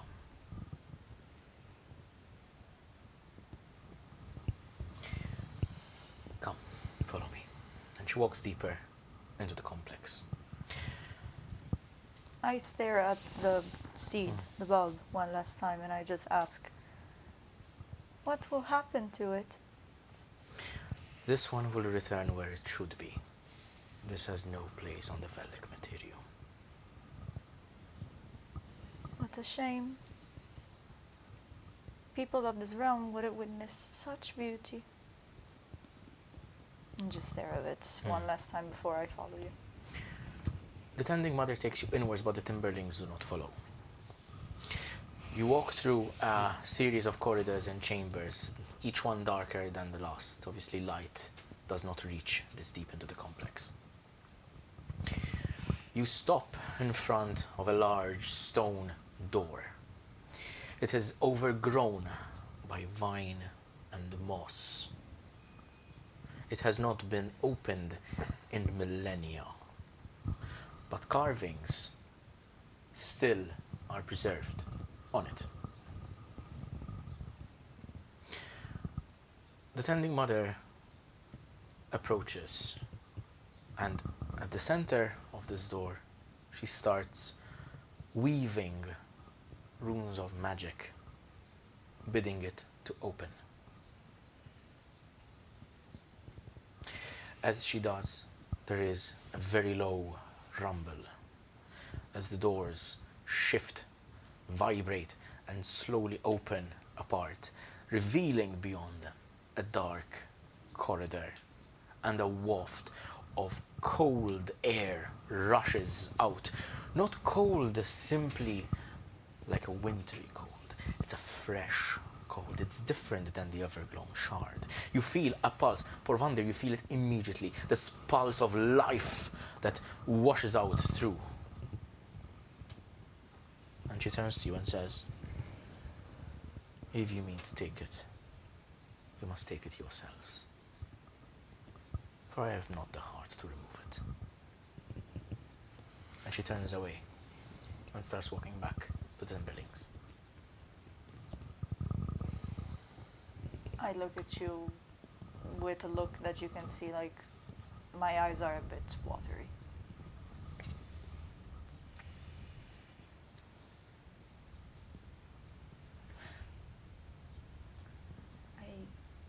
I don't want to be the one to make this decision, but I don't think we have a choice.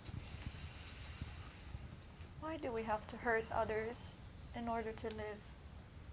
This is not fair. I can't be the only one feeling like this. They helped us before, Reyna. But we are not hurting them. They are going home. They'll be safe. And plus, the forest keeps growing. It could harm others. I mean, it's spreading towards Lingmel. What about our friends there? But they are our friends too. I do understand where you're coming from. It is a very difficult decision to make. But if you look from the nature's lens, nature gives and takes, and we'd be doing the same. Without this, we turn into whatever creature monstrosity you decide. And with it, we have a second chance. It is a goodbye to your friends, to the tending mother, but this cannot erase your memories of them. But I will miss them. Yes. That's Yes. what They will be safe. I'm sure. You're awfully quiet. Well, what can I say? Nature does what it has to do to survive. I know what you can do. Will you write a song for them? So we can remember them. Please. I'm not one of writing song, but I can certainly try. Thank you. I can tell their story. That's more my thing than really songs, but funnily enough, we were talking about these a couple of days ago. I don't know if you recall. You jog my memory. Nature does what it has to do to survive. Nature is neither good or evil. That is true. what we're doing is neither good or evil. We're just doing what we need to do in order to survive. Just in the same manner you have saved their situations beforehand, they are now paying you back. Paying us back. But only thanks to you two.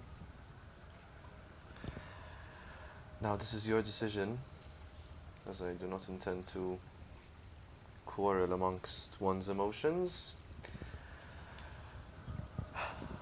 But I trust you will make the right choice. The Tender Mother wouldn't have led us here if she did not believe it might be a good thing. She might not agree with us doing this, but I mean, she clearly wants to help us. I believe if she wouldn't agree with us, she would have had all the measures to stop us. If she drove us here, this far, into this place, it's because it is fine for her to give up whatever is, would you call it, a seed of life? I would say it is a seed. I mean, it is also quite dangerous if it were to keep growing. Look, if nobody has, and I do not mean to intrude any of your nature, connection or bond, but if none of you feels like they have the willingness of cut off this branch, I'll do it myself. So, you stand at the entrance of the vaults. What is your decision?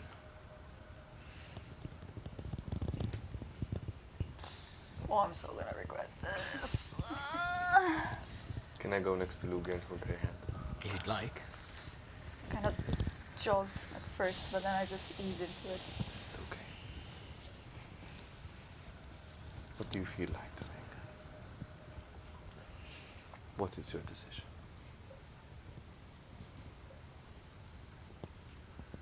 I want to live. And I know the right decision maybe not feel always good. It's hard. But I'm glad we at least got the chance to see them one last time. I am glad I met them at all. As am I. Then we will live. And so, you venture into the vaults. You walk into a long, dark corridor lit dimly by blue crystals that are at the top of every arch that you walk beneath. These crystals seem to have this aura of cold emanating from them. Does anyone have a proficiency in Arcana? I do. I do. Yes, yes, yes. No. So you three, I would like you to roll an Arcana check.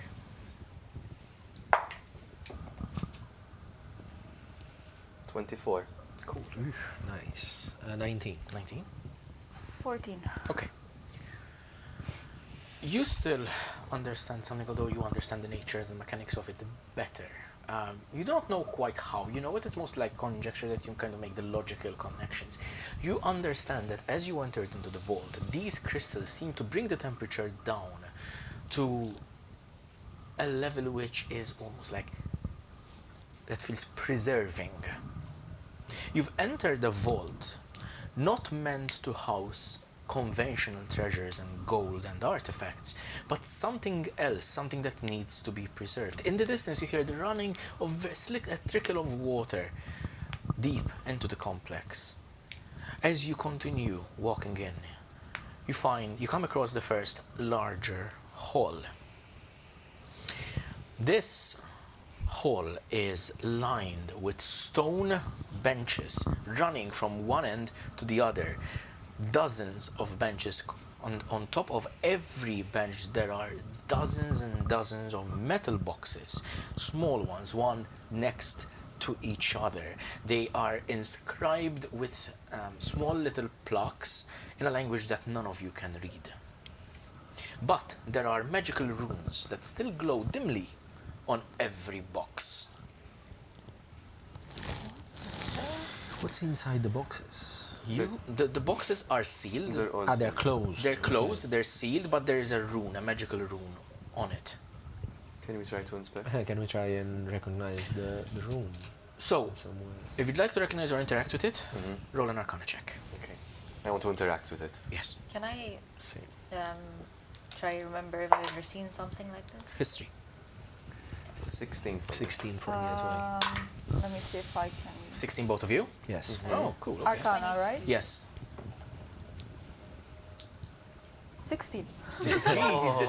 So, okay, just so you know, the DC to beat was 15. Okay, nice. Okay, so what did you... 22. 22. Okay, so let's start with you. It was a history check, correct?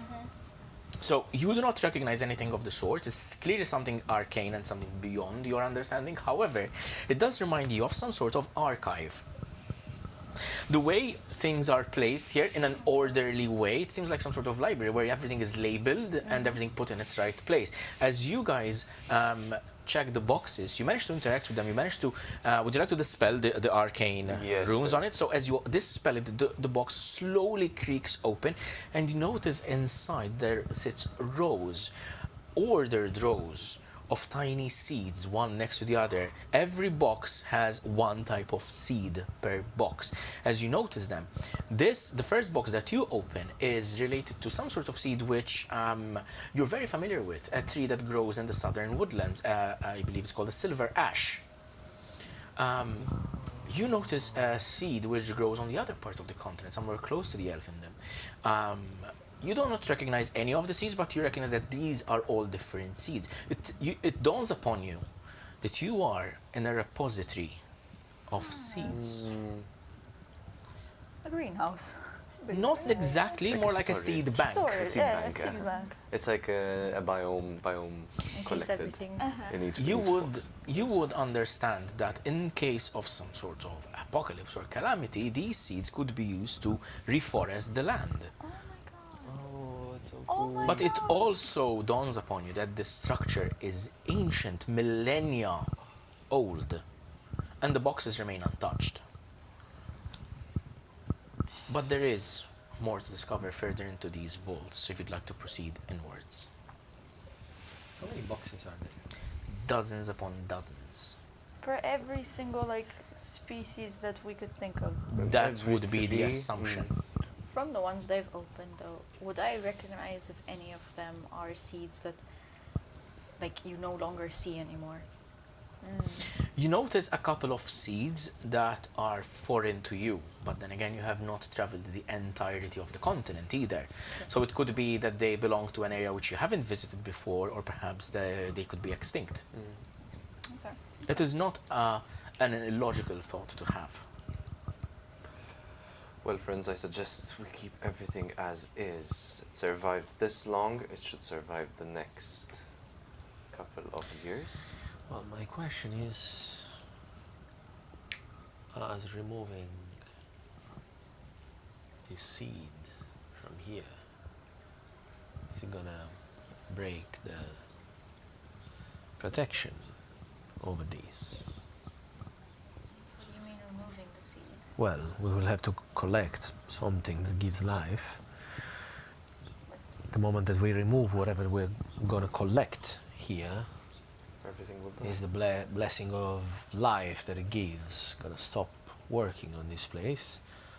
Is all these gonna get lost? I have a very, very high consideration of my life. I do not know if losing a bank of all the plans of our entire world is worth my life. You feel the sudden sense of almost like solemnity in your presence at such an ancient place with such an almost divine purpose. Can we You feel sorry? Can we shove them all into the bag of holding?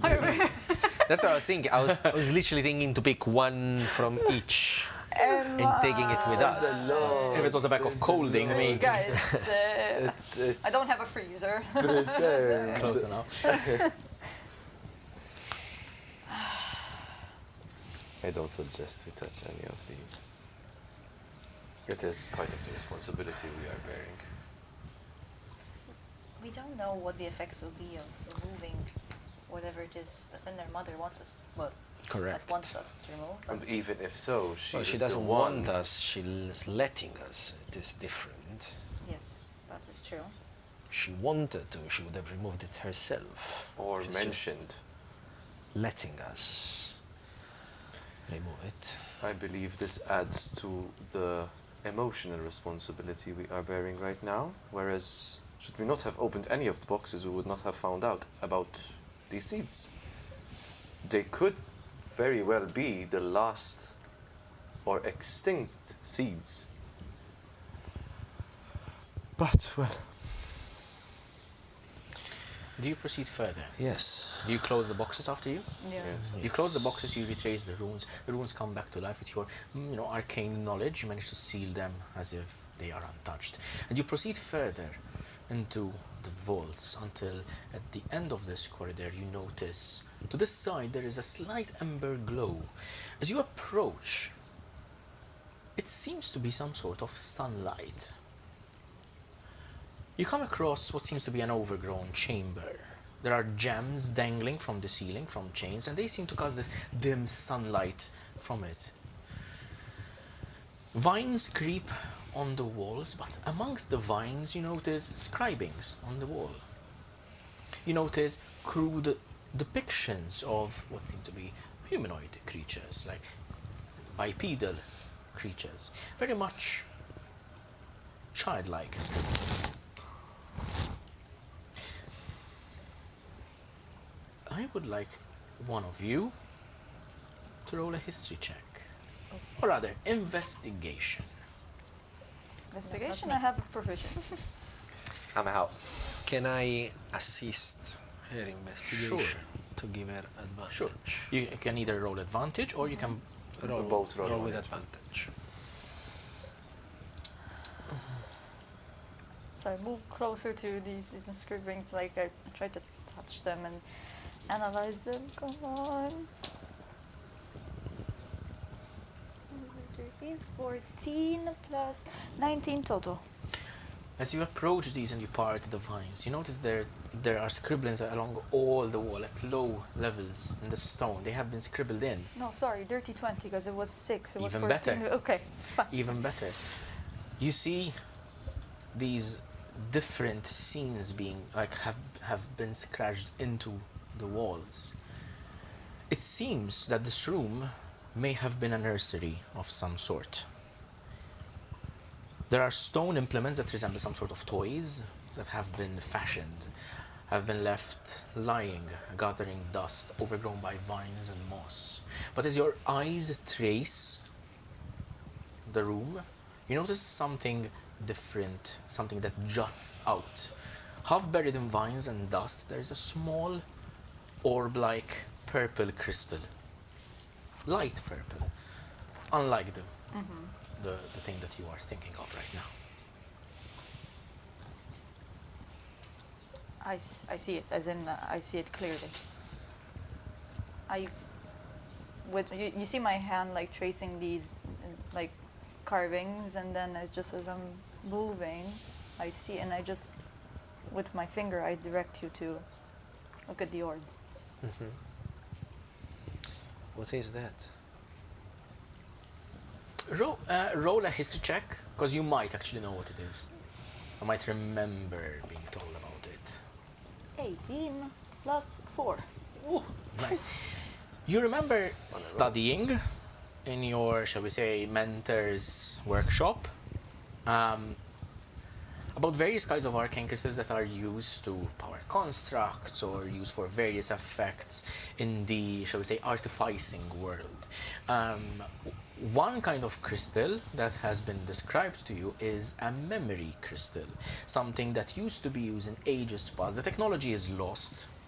Like, no one really knows how to make them anymore. You've read about them, but they have the ability to impart some sort of either vision or sound, and they can be used as some sort of archive of knowledge. I see what you mean, yes. I tell you, I recall.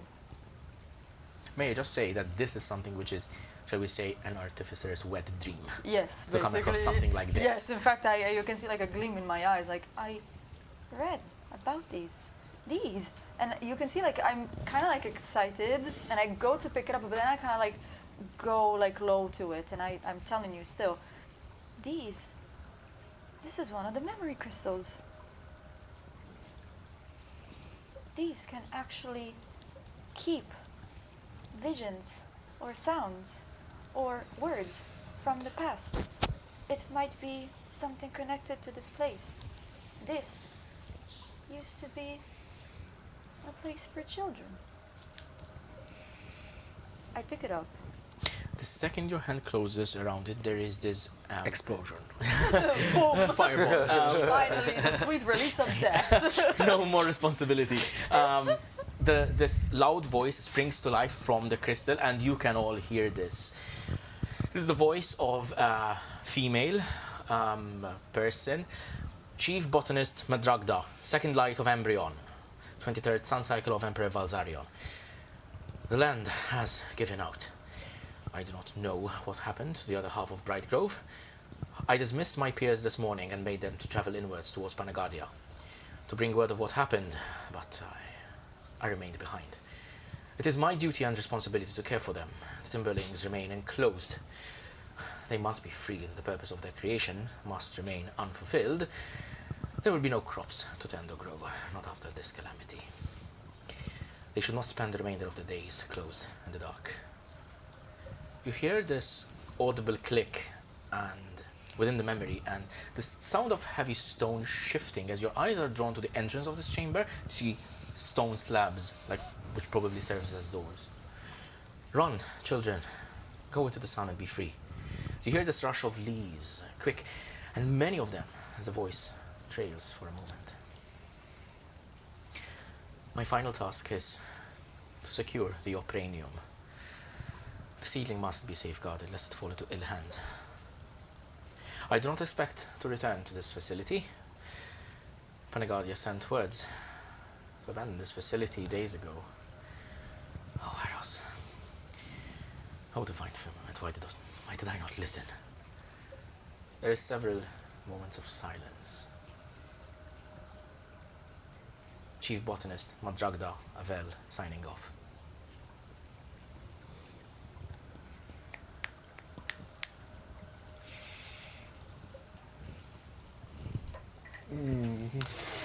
Guys. There's a lot. I have traveled quite a lot. I have met a lot of people in my life. Have I ever heard that name or that surname Roll history. before? God damn it, Kurt. God damn it. 15. 15. I will say... Do I know that he's one of the members of the... I will say that through your education, you've learned that the Synod of Arcadia consists of 6 members. One of them is Aros Avel. It is an extremely uncommon surname. That's the only link you can make. Okay.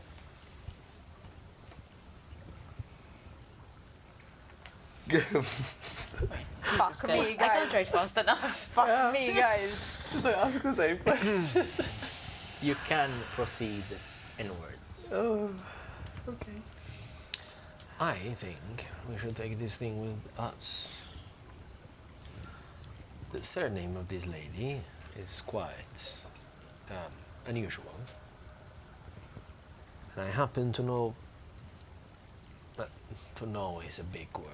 I happen to have heard of it before. You seem to be pleading to this Aros.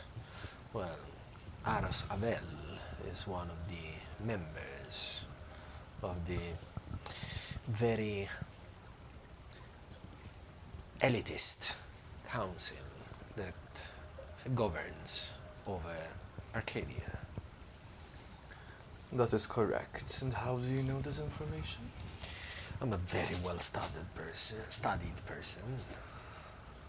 Through gossip or knowledge? Not gossip, darling.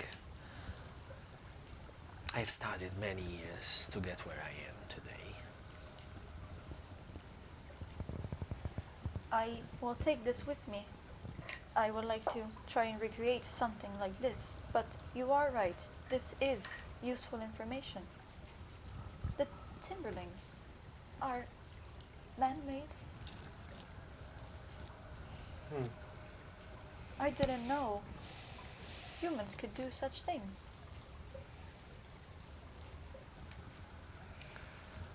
And you can see, like, I put the sphere into my Bible folder. And I'm still thinking about this whole revelation we just got. It's like, what the fuck? The corridor goes inwards. Do you proceed? Yes. Do we want to? I don't want to. You realize you are treading among ancient history. Not even perhaps known by some. I have a question. Does Please. this ancient place look anything related to the place that I've seen? Nothing like it. But you do get the feeling that that place may have been fashioned to suit you. Okay. As you proceed inwards, the corridor finally opens up into this large circular chamber, the end of the vaults. Here, you notice several sunlight crystals have been dangling. Some of them have their enchantment spent.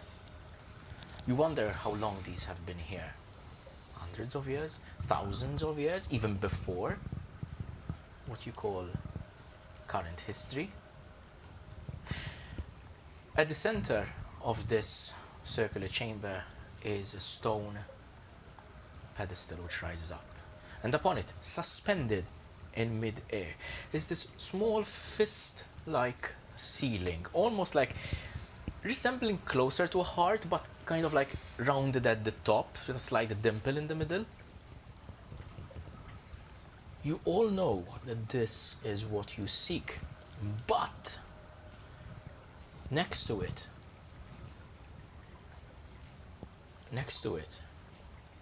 is a wooden hand reaching towards it, a husk of a female figure encased in bark. The shape is unmistakably reminiscent of the tending mother. A long crack runs down the back of this husk.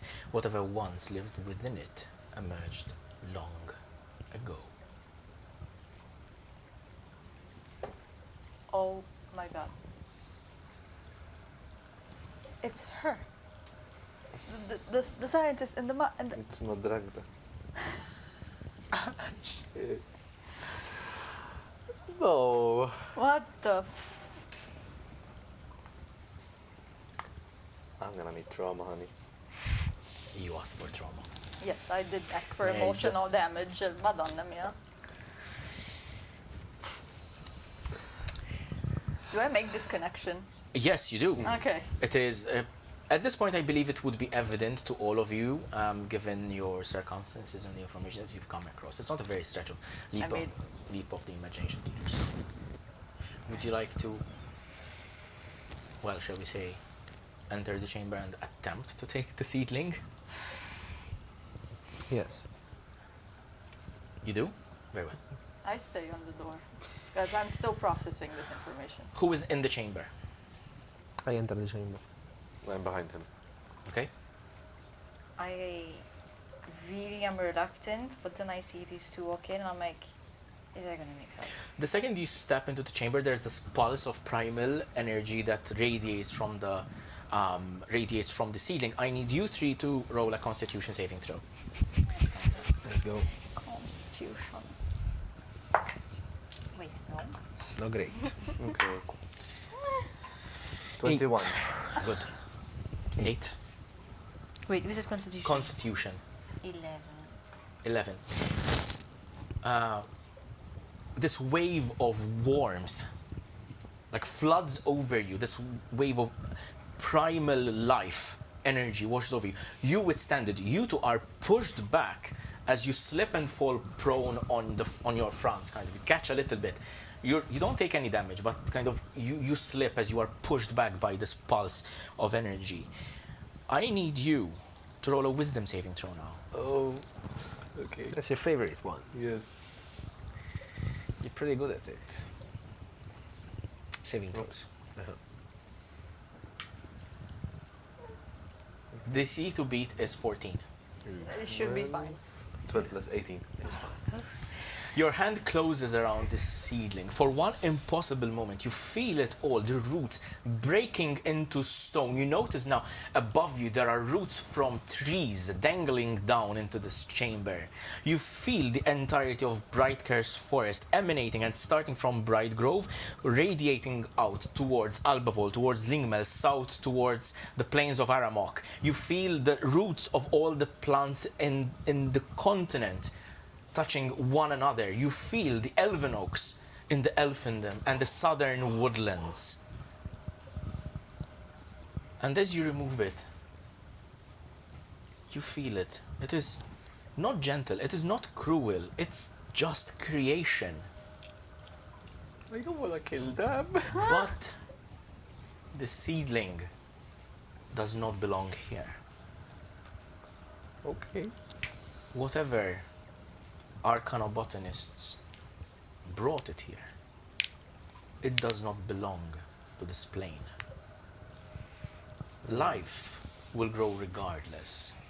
Life will survive without this. As you've learned, growth unchecked is chaotic. Roll one final religion check. Come on, come on. I will say the DC to beat this is 13. 11. 11? Your vision starts to slip and suddenly you're brought back into the chamber. The seedling of Opranium in your hand.